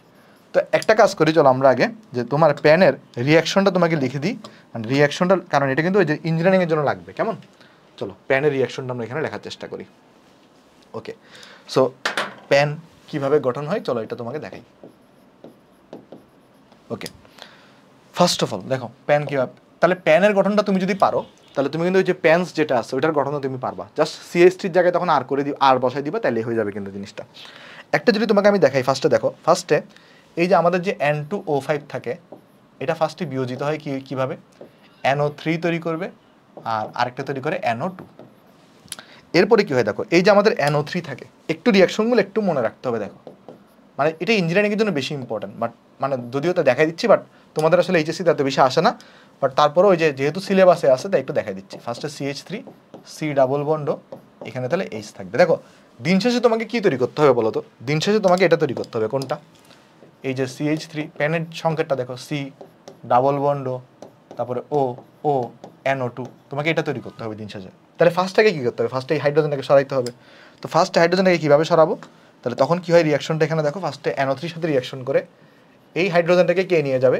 এই হাইড্রোজেনটাকে নিয়ে যাবে হচ্ছে আমাদের NO3, নিয়ে গিয়ে HNO3 তৈরি করে, আর এখানে একটা ফ্রি রেডিক্যাল তৈরি হয়, অর্থাৎ এখানে CH3 C double bond O থাকে, আর এখানে একটা ফ্রি রেডিক্যাল তৈরি হয়। ওকে, তো এরপরে এটা কি, এই ফ্রি রেডিক্যালটা কী করবে? এই ফ্রি রেডিক্যালটা তখন এখানে অক্সিজেন, দেখো এখানে অক্সিজেন দরকার, এখানে কি দরকার? অক্সিজেন দরকার, তখন সেখানে O2 সাথে রিয়াকশন করবে, এখানে অক্সিজেন দরকার। দেখো তুমি যদি মূল সংকেত জানো প্যানের, তাহলে দেখবা রিয়াকশনগুলো একটু মনে রাখা সহজ। এখানে অক্সিজেন দরকার, তখন সেখানে কার সাথে রিয়াকশন করে? O2-র সাথে রিয়াকশন করে। O2-র সাথে রিয়াকশন করে কি তৈরি করবে? দেখো তো O2-র সাথে রিয়াকশন করে এখানে তৈরি করবে, সে এখানে এই যে CH3, তারপর দেখবা CO, এখানে দুইটা অক্সিজেন আছে না, এইগুলা তোমার ধরো অক্সিজেনগুলো এখানে যুক্ত হবে, এখানে ফ্রি রেডিক্যালটা এখানে থাকবে। ওকে, এবার কি দরকার? এবার দরকার হচ্ছে NO2 দরকার। দেখো NO2 দিলে কিন্তু তুমি প্যান পেয়ে যাবা, তাহলে এটার সাথে কার রিয়াকশন করাবা? এটার সাথে NO2 রিয়াকশন করাবা, এটার সাথে NO2 রিয়াকশন করাবা, তোমার এখানে প্যান তৈরি হয়ে যাবে। তাহলে এর সাথে রিয়াকশন করবা কাকে? এই NO2-কে রিয়াকশন করাবা, শেষ, দেখো তোমার প্যান তৈরি হয়ে গেছে। এখানে NO2, দেখো রিয়াকশন কিন্তু খুব সোজা, রিয়াকশন কিন্তু কঠিন না, তোমাকে আমি টেকনিকগুলো দেখাই দিচ্ছি। রিয়াকশন সোজা, রিয়াকশন কঠিন না, ঠিক আছে? দেখো ওকে, ফার্স্টে কী হয়েছে দেখো, আমি তোমাকে বলি। ফার্স্টে এই যে NO3টা, এটা ফার্স্টে যেহেতু আমার মেইন সংকেতটা তুমি মনে রাখবা, এটা হচ্ছে আমার প্যানের মেইন সংকেত, এটা যদি তুমি মনে রাখতে পারো তাহলে দেখবে তোমার জন্য বিক্রিয়াগুলো পারা ইজি। এটা হচ্ছে আমার মেইন সংকেত। ওকে, ফার্স্টে কি লাগবে আমার? ফার্স্টে এখানে আমার এই পার্টটুকু লাগবে, এই পার্টটুকুর জন্য আমার একটা অ্যালডিহাইডকে নেওয়া লাগবে। যদি তোমাকে প্যান্স বলতো তাহলে তুমি জাস্ট এখানে CH3 জায়গায় আর বসাই, তার কিছুই না। তারপরে এখানে ফার্স্টে হাইড্রোজেনটা সরে নাইট্রোজেনের সাথে বিক্রিয়া করে HNO3 তৈরি করছে, এখানে ফ্রি রেডিক্যাল উৎপন্ন হয়েছে। পরে এখানে দুটো অক্সিজেন লাগবে, এই দুটো অক্সিজেন তুমি এখানে O2-র সাথে রিয়াকশন করেছো, দেখো দুটো অক্সিজেন চলে আসছে। এরপর তোমার NO2 লাগবে, NO2-র সাথে রিয়াকশন করেছে, দেখবা প্যান চলে আসছে। তাহলে এটা কি উৎপন্ন হয়ে গেছে বলো তো আমার এখানে? এটা আমার উৎপন্ন হয়ে গেছে এখানে প্যান। তাহলে প্যান তৈরি তোমাকে যদি বিক্রিয়া লিখতে বলে, খ নাম্বারে অনেক সময় লিখতে বলতে পারে, তাহলে প্যানের রিয়াকশন তুমি এখানে লিখে দিতে পারবা আশা করি। তারপর চলো নেক্সটে চলে যাই। নেক্সটে এখানে প্যানের কিছু বৈশিষ্ট্য দেওয়া আছে, এগুলো তোমরা নিজেরা পড়ে নিবা যে প্যান কি করে। প্যান হচ্ছে তোমার এখানে যদি তুমি দেখো, এটা ফটোকেমিক্যাল স্মোক তৈরি করতে পারে, কেমন? এরপরে এটা বর্ণহীন গ্যাস, কিন্তু চোখ, নাক ও গলা জ্বলা পরে জ্বলবে। তারপর হচ্ছে তোমার এখানে এটা উচ্চ তাপে দ্রুত ভেঙে যায়, ঠান্ডা পরিবেশে টিকে থাকে। এটি NO2 এবং ফ্রি রেডিক্যাল মুক্ত করতে পারে, কেমন? আরও দূষণ ঘটাতে পারে। ওকে, এগুলোকে তোমরা একটু নিজেরা পড়ে নিবা। ওকে, তারপর এখন এই কোয়েশনটা অনেক সময় খ নাম্বারে আসে। এই কোয়েশনটা একটু খ নাম্বারের জন্য ইম্পর্টেন্ট, যে কার্বন যে মনোঅক্সাইড আছে এটাকে কেন নীরব ঘাতক বলা হয়। প্রথম কথা, নীরব ঘাতক কাকে বলে? নীরব MCQর জন্য ইম্পর্টেন্ট, কার্বন মনোঅক্সাইড এটাকে নীরব ঘাতক বলে। তাহলে কার্বন মনোঅক্সাইড এটা হচ্ছে নীরব ঘাতক গ্যাস, এটা হচ্ছে নীরব ঘাতক গ্যাস। কারণ এটা কি হয়, এটা মানুষের অজান্তে প্রশ্বাসের সাথে ফুসফুসে গেলে তার রক্তনালী দ্বারা শোষিত হয়, তখন রক্তের হিমোগ্লোবিনের আয়রন আয়নের সাথে এই যে CO-টা লিগ্যান্ড রূপে যুক্ত হয়ে অক্সি হিমোগ্লোবিন গঠনে বাধা দেয়। তাহলে কাহিনী কী হয়, যখন এই কার্বন মনোঅক্সাইডটা আমাদের শ্বাস প্রশ্বাসের সাথে ফুসফুসে গিয়ে যখন যায়, তখন সেটা কী হয়, রক্তনালী দ্বারা শোষিত হবে। তখন সেটা কী হবে, রক্তনালী দ্বারা শোষিত হবে। শোষিত হওয়ার পরে কী হবে, এটা রক্তের যে হিমোগ্লোবিন আছে, এই রক্তের হিমোগ্লোবিনের আয়রনের সাথে, রক্তের হিমোগ্লোবিনের কার সাথে, এই Fe2+ সাথে এই CO-টা লিগ্যান্ড রূপে যুক্ত হয়ে সে কিন্তু অক্সি হিমোগ্লোবিন এই উপাদানটা তৈরি হইতে কী করবে, বাধা দিবে, এই উপাদানটা তৈরি হইতে বাধা দিবে। ফলে কি হবে, কার্বন মনোঅক্সাইড গ্যাস এই অক্সিমোগ্লোবিন ভেঙে কার্বক্সি হিমোগ্লোবিন গঠন করে। ফলে অক্সিজেনের অভাব হয়, সেখানে প্রথমে মাথা ধরা, ঝিমুনি ও পরে বেশি CO শোষিত হলে মৃত্যু করতে পারে। এগুলো তুমি এটা জাস্ট নিজে রিডিং পড়ে নিলে তুমি পারবা, মানে এটা আমি পড়ানোর আসলে কিছু নাই। তারপরে এখন দেখো green house gas. Green house gas তোমরা নিশ্চয়ই সবাই জানো, এরা কি করে, এরা ধরো তোমার হচ্ছে যে আমাদের, তোমরা গ্রিন হাউস প্রসেসের তো নাম শুনছো। গ্রিন হাউস প্রসেস কী জিনিস, যেখানে মানে শীত প্রধান যে দেশগুলা, এখানে চাষাবাদ করা হয় কীভাবে, একটা কাচের ঘর রাখা হয়। তো এখানে যখন সূর্যের আলো যখন প্রবেশ করে, কাচের ঘর কী করে, সেই সূর্যের আলোটাকে শোষণ করে রাখে। ফলে কী হয়, তাপটা মুক্ত হইতে পারে না, ফলে রুমটা গরম থাকে এবং সেখানে আসলে চাষাবাদ করা যায়। এটা হচ্ছে গ্রিন হাউস প্রসেস। এই প্রসেসটা কিন্তু খারাপ না, বাট কিছু গ্যাস আছে তারা কিন্তু এই যে এরকম গ্রিন হাউসের মতো আচরণ করে। তারা কি করে দেখো, বায়ুমণ্ডলীয় বস্তু যেসব গ্যাসীয় উপাদান পৃথিবীকে ঢালের মতো করে ঢেকে রেখে উত্তপ্ত পৃথিবী পৃষ্ঠ থেকে বিকরিত তাপকে মহাশূন্যে ফিরে যেতে বাধা দিবে, তাদেরকে আমরা বলি green house gas. Green house gas কারা কারা এগুলো একটু নাম মনে রাখতে হবে, যে carbon dioxide, CH4O3, CFC, N2O, জলীয় বাষ্প থেকে গ্রিন হাউস গ্যাস আমরা বলি। দেখো কার্বন ডাইঅক্সাইড যেটা আছে এটা গ্রিন হাউস গ্যাসের জন্য মূল দায়ী, কার্বন ডাইঅক্সাইড গ্যাসটা। আর কার্বন ডাইঅক্সাইড গ্যাসের পরে সেকেন্ড দায়ী হচ্ছে গ্রিন হাউসের জন্য মিথেন দায়ী। আর CFC যেটা আছে এটা কি করে, ওজোন স্তরকে ধ্বংস করে। CFC কি করে, ওজোন স্তরকে ধ্বংস করে। কীভাবে ধ্বংস করে আমি দেখবো। আরেকটা জিনিস তুমি মনে রাখবে, সেটা হচ্ছে যদি আমাদের পৃথিবীতে গ্রিন হাউস গ্যাস না থাকতো তাহলে তোমার কী হতো জানো, যে আমাদের পৃথিবীর তাপমাত্রা কত হতো এটা জিজ্ঞেস করে -30°C। যদি গ্রিন হাউস গ্যাস না থাকতো তাহলে কী হতো, সম্পূর্ণ তাপগুলো বিকৃত হয়ে যেত, বেশিরভাগ তাপই।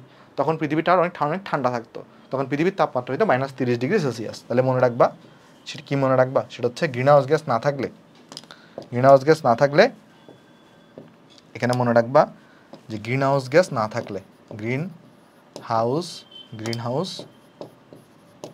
গ্যাস না থাকলে পৃথিবীর তাপমাত্রা হতো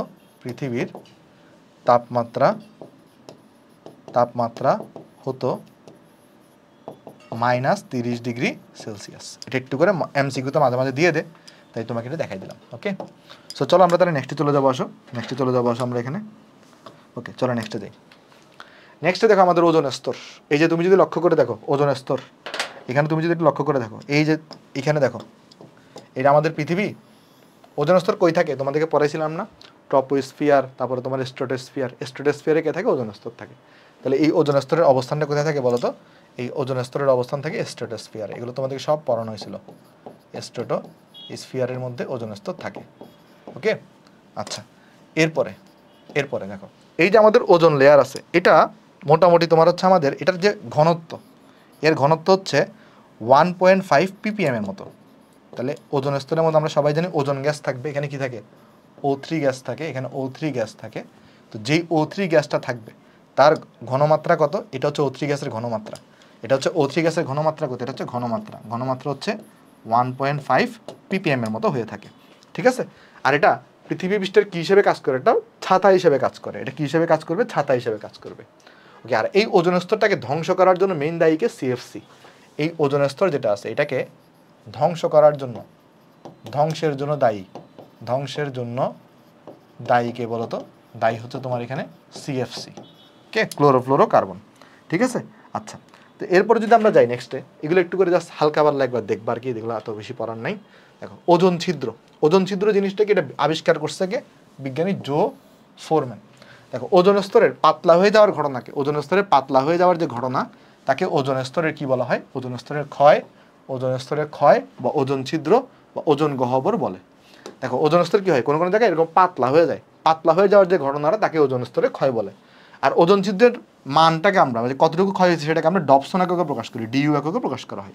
এগুলো একবার জাস্ট দেখে নিলে পারবা, বা রিডিং পড়বা জাস্ট, এগুলো এত বেশি পড়ার দরকার নাই।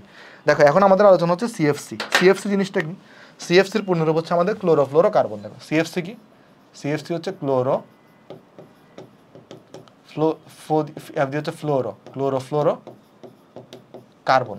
CFCর পূর্ণরূপ হচ্ছে ক্লোরোফ্লোরোকার্বন। তার মানে এখানে কি কি থাকবে, কার্বন থাকবে, ক্লোরিন থাকবে এবং ফ্লোরিন থাকবে। এখন CFCর সংকেত বের করাটা খুব গুরুত্বপূর্ণ। CFCর সংকেত কীভাবে বের করতে আমি তোমাকে চলো দেখা। আচ্ছা, একটা জিনিস, CFCর কিন্তু আরেকটা বাণিজ্যিক নাম আছে, এটার বাণিজ্যিক নাম হচ্ছে ফ্রিয়ন। কেউ কেউ ফ্রিয়নসও বলে বা ফ্রেয়নও বলা হয়, বুঝছো, কয়েকটা নাম আছে, ফ্রিয়ন বলে, ফ্রেয়ন বলে, ফ্রিয়নস বলে, অনেক কিছুই বলে। তো যাই হোক, দেখো আমরা যদি প্রথমে আগে CFCর সংকেত কীভাবে আগে সেটা শিখতে চাই, দেখো তোমায় কি থাকবে, এরকম ধরো তোমাকে দেখা থাকবে CFC11 এরকম লিখছে, তো এই সংকেত লিখতে বলবে তোমাকে। তুমি কি করবা, এই যেই সংখ্যাটা দেওয়া থাকবে তার সাথে তুমি 90 যোগ করবা। যোগ করলে কি পাবা, 101 পাবা। এখানের মধ্যে প্রথম যে সংখ্যাটা আছে এটা নির্দেশ করতেছে কার্বন সংখ্যা, সেকেন্ড সংখ্যাটা নির্দেশ করে হাইড্রোজেন সংখ্যা, থার্ড সংখ্যাটা নির্দেশ করে ফ্লোরিন সংখ্যা। তাহলে এখন তুমি যদি দেখো একটু করে, তাহলে এটা সংকেত কী হবে, কার্বনের আমরা সবাই জানি 4টা হাত থাকে, কার্বনের হাত থাকে কয়টা, 4টা হাত দিলাম। দেখো কোনো হাইড্রোজেন নাই, একটা হাতে ফ্লোরিন, আর এটা হচ্ছে ক্লোরোফ্লোরোকার্বন। তাহলে এখানে বাকি 3টা হাতে কি দিবা, ক্লোরিন দিবা। তো এইটার সংকেত তাহলে কি, এই যে এটার সংকেত হচ্ছে আমাদের, এই যে দেখো, তাহলে এটার সংকেত কী হবে, এটাকে তুমি যদি আমরা তো গাঠনিক চিত্র আকারে রাখলাম, তাহলে এই সংকেতটাকে আমরা চাইলে কিন্তু এভাবে লিখতে পারি যে CFCl3। তাহলে CFC11 এর সংকেত হচ্ছে এটা লিখলেও হবে, এটা লিখলেও হবে। এখন আমাকে যদি কেউ বলে যে CFC12 সংকেত আঁকো, আমাকে কি বললো যে সিএফসি 12 সংকেত আঁকো, ধরো সিএফসি 12, তাহলে সেম কাজ কি করবা, এই 12 সাথে তুমি হচ্ছে 90 যোগ করবা, তাহলে কত পাবা, 102 পাবা। 102 এর মধ্যে এই একটা হচ্ছে কার্বন সংখ্যা, 0 হচ্ছে হাইড্রোজেন সংখ্যা, আর এই দুইটা হচ্ছে আমার ফ্লোরিন সংখ্যা। তাহলে দেখো কার্বন আছে একটা, কার্বনের হাত থাকবে 4টা, তো এখানের মধ্যে 2টা থাকবে ফ্লোরিন, কোনো হাইড্রোজেন নাই, তাহলে বাকিটা থাকবে ক্লোরিন। তাহলে এটার সংকেতটাকে তুমি কিভাবে লিখতে পারবা, CF2 এরপর হচ্ছে Cl2, এভাবে করে কিন্তু প্রকাশ করা যায়। যেমন আরেকটা যদি দেখি আমরা, ধরো আমাকে যদি বলে যে CFC ধরো 204, এটা বললো, CFC কি বললো, সরি 204 না 114 লিখো, 114, 204ও করা যাবে, বাট 114 লিখো। দেখো তাহলে এখানে তুমি যদি কি করো, 114 সাথে মানে আমি যোগফলটা আমার মনে আছে, করাইতে এগুলো মনে মুখস্থ হয়ে যায়, 204। তাহলে এখন দেখো এই 2 দ্বারা কি বোঝায়, কার্বন, এই 0 দ্বারা কি বোঝায়, হাইড্রোজেন, এই 4 দ্বারা কি বোঝায়, ফ্লোরিন সংখ্যা। তাহলে এখানে কার্বন দিবা 2টা, তাহলে 2টা কার্বনকে একটা বন্ড আকারে আবদ্ধ করে দাও, বন্ড দিয়ে কানেক্ট করে দাও। দেখো কার্বনের তো হাত 4টা, তাহলে প্রত্যেকের আরো 3টা করে হাত বাকি, তাহলে এই কার্বনের একটা হাত, এই কার্বনের হাত, এই কার্বনের হাত বাকি, এই কার্বনের হাত বাকি, এই কার্বনের হাত বাকি, এই কার্বনের হাত বাকি। এখন তুমি এটা লক্ষ্য করে দেখো, সেটা হচ্ছে এখানের মধ্যে যদি তুমি লক্ষ্য করো, ফ্লোরিন আছে কয়টা, ফ্লোরিন আছে 4টা। তো সবচেয়ে ভালো সিস্টেম কি হয়, 2টা ফ্লোরিন এই কার্বনে দাও, 2টা ফ্লোরিন এই কার্বনে দাও, সিমেট্রিক্যাল বানাও। তাহলে 2টা ফ্লোরিনকে এই কার্বনে দাও, 2টা ফ্লোরিনকে এই কার্বনে দাও, তারপরে এখানে এখানে তাহলে বাকি হাতগুলোতে যেহেতু কোনো হাইড্রোজেন নেই, তাহলে এখানে ক্লোরিন দিয়ে দাও। তাহলে এটা হচ্ছে আমার কার সংকেত, CFC 114 সংকেত। ওকে, সো আশা করি বুঝতে পারছি।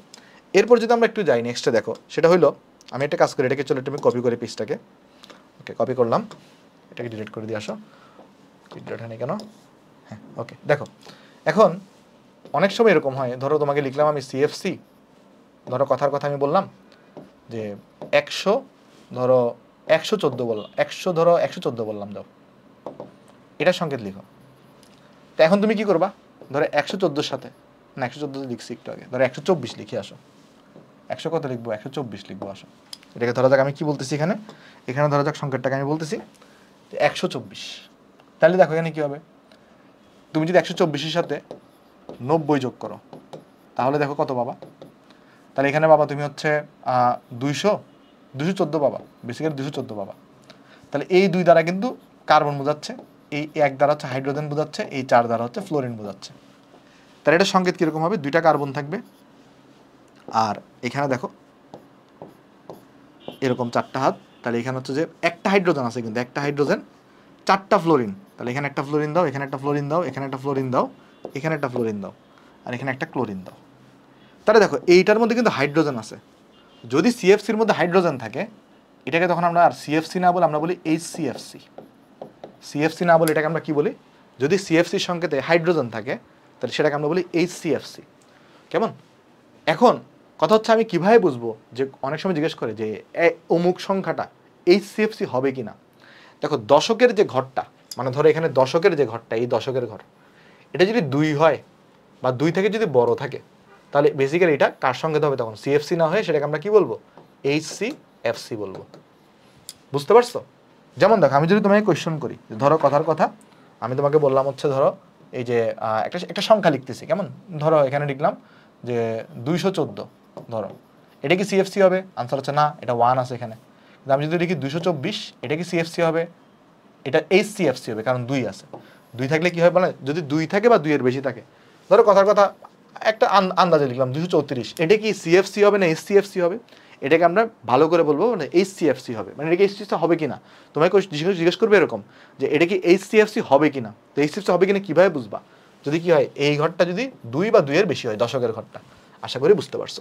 এখন আমার CFC গ্যাসটা আসলে কিভাবে ক্ষতিগ্রস্ত হয়, মানে কিভাবে ক্ষতিগ্রস্ত করে ওই যে আমাদের যে ওজোন স্তর আছে তাকে, সেটা আমরা দেখার চেষ্টা করি। আসো তাহলে আমরা এখন লিখবো যে হেডিং দিব যে CFC দ্বারা ওজোন স্তর ক্ষয়, CFC দ্বারা ওজোন স্তর ক্ষয়, CFC দ্বারা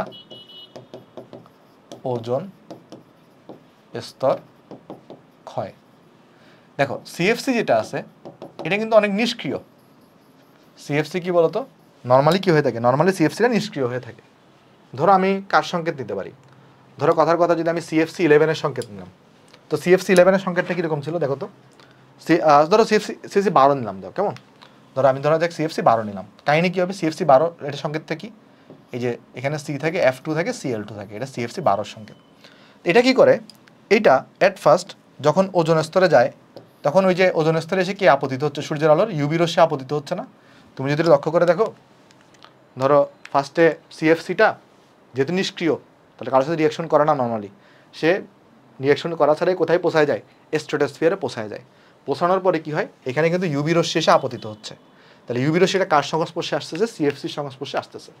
তখন সিএফসি কি করে, এই ইউভি রশ্মির সংস্পর্শে আসলে এই সিএফসি তখন যেটা করে, এখানে সে ক্লোরিন ফ্রি রেডিক্যাল তৈরি করবে। সেখানে কি তৈরি করবে, এই CF2Cl, এই যে আর এখানে ক্লোরিন ফ্রি রেডিক্যাল তৈরি করবে। সে কি তৈরি করবে এখানে বলতো, ক্লোরিন ফ্রি রেডিক্যাল তৈরি করবে। আর এই ক্লোরিন ফ্রি রেডিক্যালটা কি করে, ওজোন স্তরের যে ওজোন থাকে না সেটাকে ধ্বংস করে। ক্লোরিন ফ্রি রেডিক্যাল কি করবে, ওজোন স্তরের ওজনটাকে ধ্বংস করবে। ধ্বংস করে কি তৈরি করবে দেখো, সেখানে একটা ClO, সেখানে কি তৈরি করবে একটা, যে আমাদের ClO, এটাকে আমরা বলি ক্লোরিন মনোঅক্সাইড, ClO, এটার ফ্রি রেডিক্যাল তৈরি করবে, এই ওজোন স্তরটাকে ভেঙে নিয়ে O2 হিসেবে বানাবে।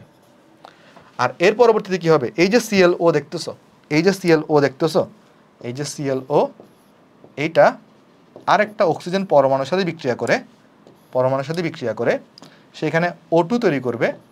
আবার এখানে একটা Cl ফ্রি রেডিক্যাল তৈরি হবে। পরে গিয়ে কি করবে, এই যে Cl ফ্রি রেডিক্যালটা, এটা কিন্তু গিয়ে আবার একটা ওজনকে গিয়ে অ্যাটাক করবে, মানে আবার এই কন্টিনিউয়াসলি এই রিয়াকশনটা চলতে থাকবে। সো এইভাবেই করে কিন্তু দেখো, বেসিক্যালি এই যদি না থাকতো তাহলে কিন্তু এখানে মেইন এই ক্লোরিন ফ্রি রেডিক্যাল তৈরি হইতো না, এটা তৈরি হইতো না। আর এটা তৈরি হওয়ার ফলে কি হয়, এই রিয়াকশন দুটো বারবার চলতে থাকে, বুঝছো? সেই জন্য সিএফসি কি করে, জন্য ওজোন স্তরটাকে ক্ষয় করে। সো যদি সিএফসি ক্ষয়কারী বিক্রিয়া লিখতে বলে, তাহলে এই 3 স্টেপের বিক্রিয়াটা দেখাই দিবা, তাহলে তোমার এখানে তুমি ফুল মার্কস পেয়ে যাবা। ওকে, আশা করি বুঝতে পারছি। তারপর চলো নেক্সটে যাই। নেক্সটে আমরা এখন আলোচনা করব আমাদের আজকে লাস্ট টপিক, যার নাম হচ্ছে আমাদের অ্যাসিড বৃষ্টি। অ্যাসিড বৃষ্টি জিনিসটা কি, অ্যাসিড বৃষ্টি হচ্ছে তোমার যদি কি হয়, আমরা জানি সাধারণত বৃষ্টির পানিতে কি থাকে, কার্বনিক অ্যাসিড থাকে, মানে নর্মালি বৃষ্টির পানির পিএইচটা 7 থেকে কম হয়। তো যদি বৃষ্টির পানির পিএইচের মানটা 5.6 এর কম হয়, সেটাকে আমরা অ্যাসিড বৃষ্টি বলি। তাহলে আমরা কোন সময় অ্যাসিড বৃষ্টি বলবো, অ্যাসিড বৃষ্টি বলার শর্ত কি, অ্যাসিড বৃষ্টি আমরা তখনই বলতে পারবো যদি সেই বৃষ্টির পানির যে পিএইচ আছে সেটা যদি কত হয়, 5.6 থেকে যদি কম হয়ে থাকে, তাহলে সেটাকে আমরা অ্যাসিড বৃষ্টি বলবো। এখন অ্যাসিড বৃষ্টি সৃষ্টি করার জন্য মোটামুটি 3টে অ্যাসিড অনেক বেশি দায়ী। যেমন একটা হচ্ছে H2SO4 দায়ী অ্যাসিড বৃষ্টি সৃষ্টি করার জন্য, একটা হচ্ছে সালফিউরাস অ্যাসিড দায়ী H2SO3, আর আরেকটা হচ্ছে তোমার নাইট্রিক অ্যাসিড দায়ী। দেখো এই 3টা অ্যাসিড কিন্তু কি বলতো, অ্যাসিড বৃষ্টি সৃষ্টি করার জন্য দায়ী। এদের মধ্যে সব থেকে বেশি দায়ী হচ্ছে সালফিউরিক অ্যাসিড। সব থেকে বেশি দায়ী হচ্ছে সালফিউরিক অ্যাসিড। ওকে, আচ্ছা, তাহলে এখন আমাদের একটু ফাইন্ড আউট করতে হবে যে বেসিক্যালি সালফিউরিক অ্যাসিডটা আসলে কীভাবে প্রোডাকশন হয়, বা এই সকল অ্যাসিড কীভাবে প্রোডাকশন হয়, যারা আসলে বেসিক্যালি অ্যাসিড বৃষ্টি সৃষ্টি করতেছে। পরে এরা কেন তৈরি হয়েছে সেটা যদি আমি জানতে পারি, পরে এরা যেই কারণে তৈরি হয়েছে সেটাকে যদি আমি প্রোটেক্ট করতে পারি বা যদি থামাই দিতে পারি, তাহলে এরা তৈরি হবে না। আর এরা তৈরি না হলে অ্যাসিড বৃষ্টি হবে না। মানে আমি বললাম যে অ্যাসিড বৃষ্টির জন্য যে অ্যাসিডগুলো থাকে, কোন কোন অ্যাসিড থাকে অ্যাসিড বৃষ্টিতে, সালফিউরিক অ্যাসিড, সালফিউরাস অ্যাসিড বা নাইট্রিক অ্যাসিড। তা আমাদেরকে এরা তৈরি হইতে দেওয়া যাবে না। তাহলে এদের রুট কজগুলো বের করতে হবে। চলো আমরা দেখার চেষ্টা করি। আসো আমরা তাহলে এখন দেখব যে আমাদের এই যে ফার্স্ট অফ অল আমি যদি তোমাকে দেখাই যে আমাদের যে বিভিন্ন কয়লা কারখানা আছে না, একটা জিনিস মনে রাখবা আগে, অধিক সালফারযুক্ত কয়লা পোড়ালে কি মনে রাখবা ফার্স্টে আগে, যে অধিক সালফারযুক্ত কয়লা পোড়ালে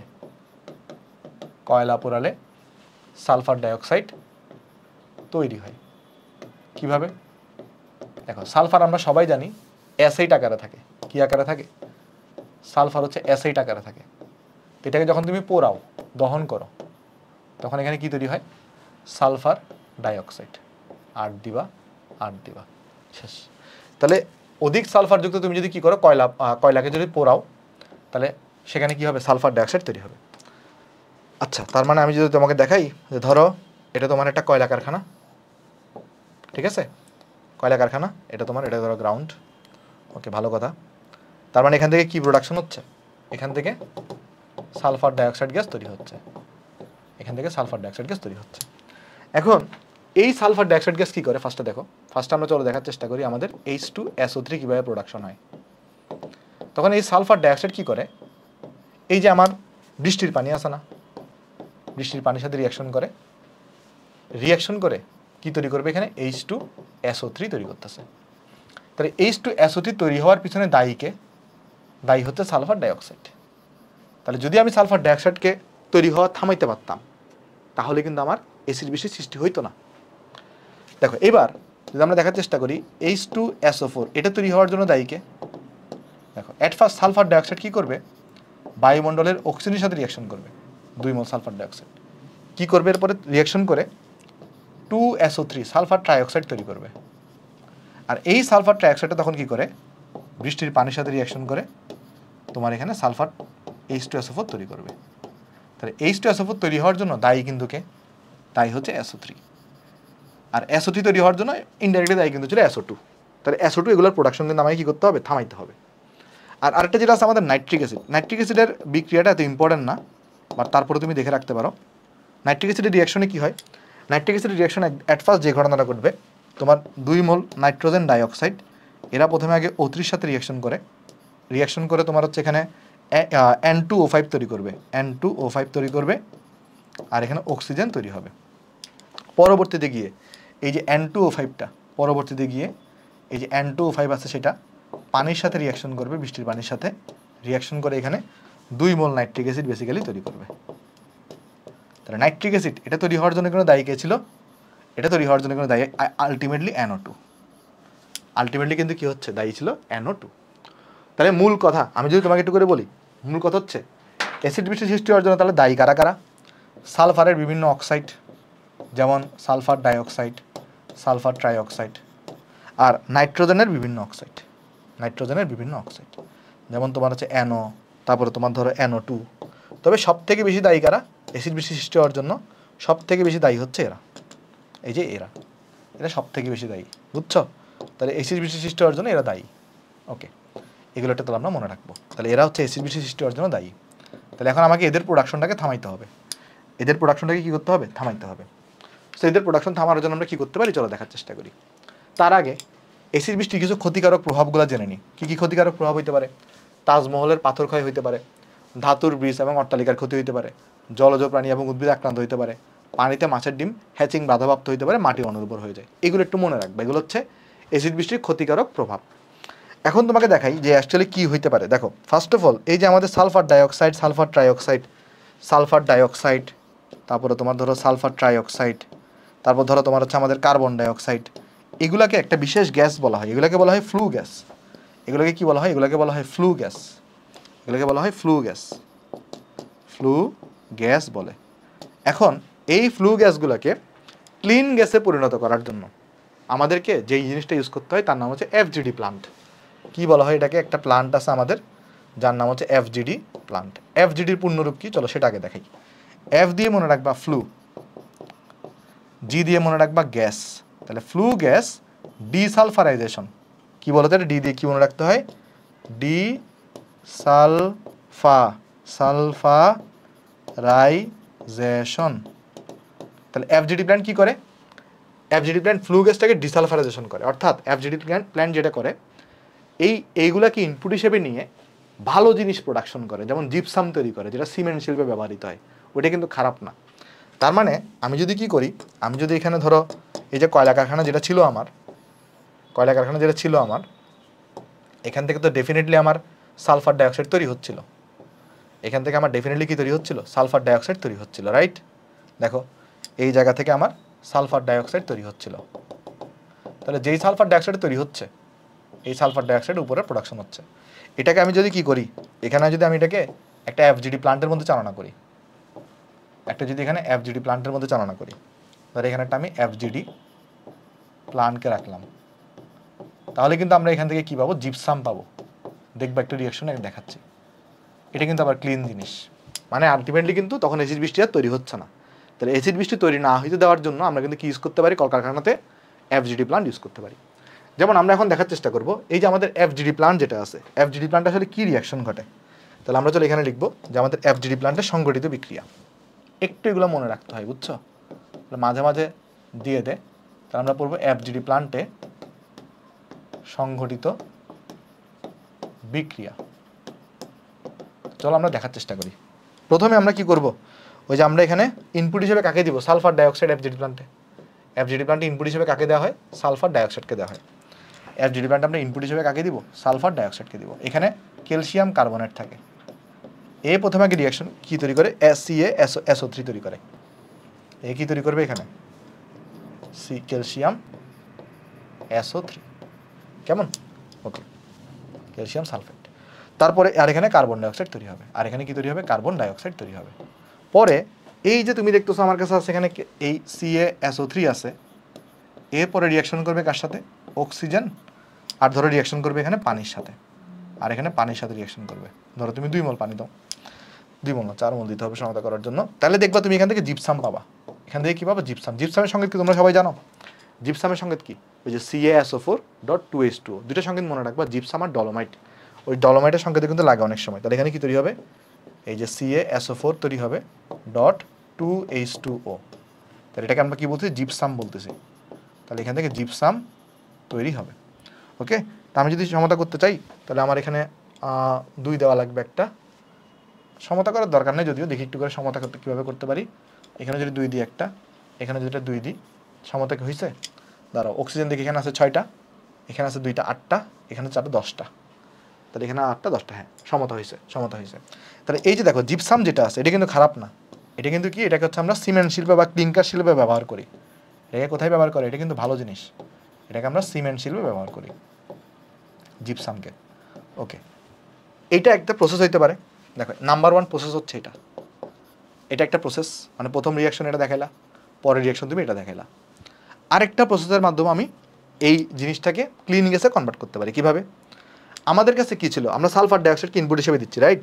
আমরা এখানে যেটা করতে পারি সেটা হচ্ছে, ধরো H2S কে নিব, হাইড্রোজেন সালফাইড, এটাকে যদি আমরা সালফার ডাইঅক্সাইডের সাথে রিয়াকশন করাই, ধরো Fe2O3 এর উপস্থিতিতে, কার উপস্থিতিতে, Fe2O3 এর উপস্থিতিতে, তাহলে দেখা যাবে এখানে ক্রাউন শেপের অ্যাসিড তৈরি হবে, এবং এখানে তখন দেখা যাবে 16 মোল পানি তৈরি হবে। আর অ্যাসিড কিন্তু একটা, ধরো তোমার হচ্ছে আমরা বলতে পারি মৌলিক পদার্থ, যেটা আসলে ক্ষতিকারক না। আর সমতা যদি তুমি করতে চাও তাহলে কি করতে হবে, এখানে এই যে 16 দাও এখানে, আর এখানে তুমি 8 দাও, ঠিক আছে। তার মানে তোমার 2টা প্রসেসের মাধ্যমে তুমি আসলে এই যে তুমি কি করতে পারো, ডিসালফারাইজেশন করতে পারো, অর্থাৎ তুমি অ্যাসিড বৃষ্টি প্রতিরোধ করতে পারো। একটা হচ্ছে এই এফজিডি প্ল্যান্টের সংগঠিত বিক্রিয়া দিয়ে, আরেকটা এফজিডি প্ল্যান্টে এই বিক্রিয়াটা করার মাধ্যমে আমি কিন্তু এটা কি করতে পারি, এটা কিন্তু ক্ষতিকর না, এটা ক্ষতিকর না, এটা হচ্ছে রম্বিক শেপ বলছে, ক্রাউন শেপ।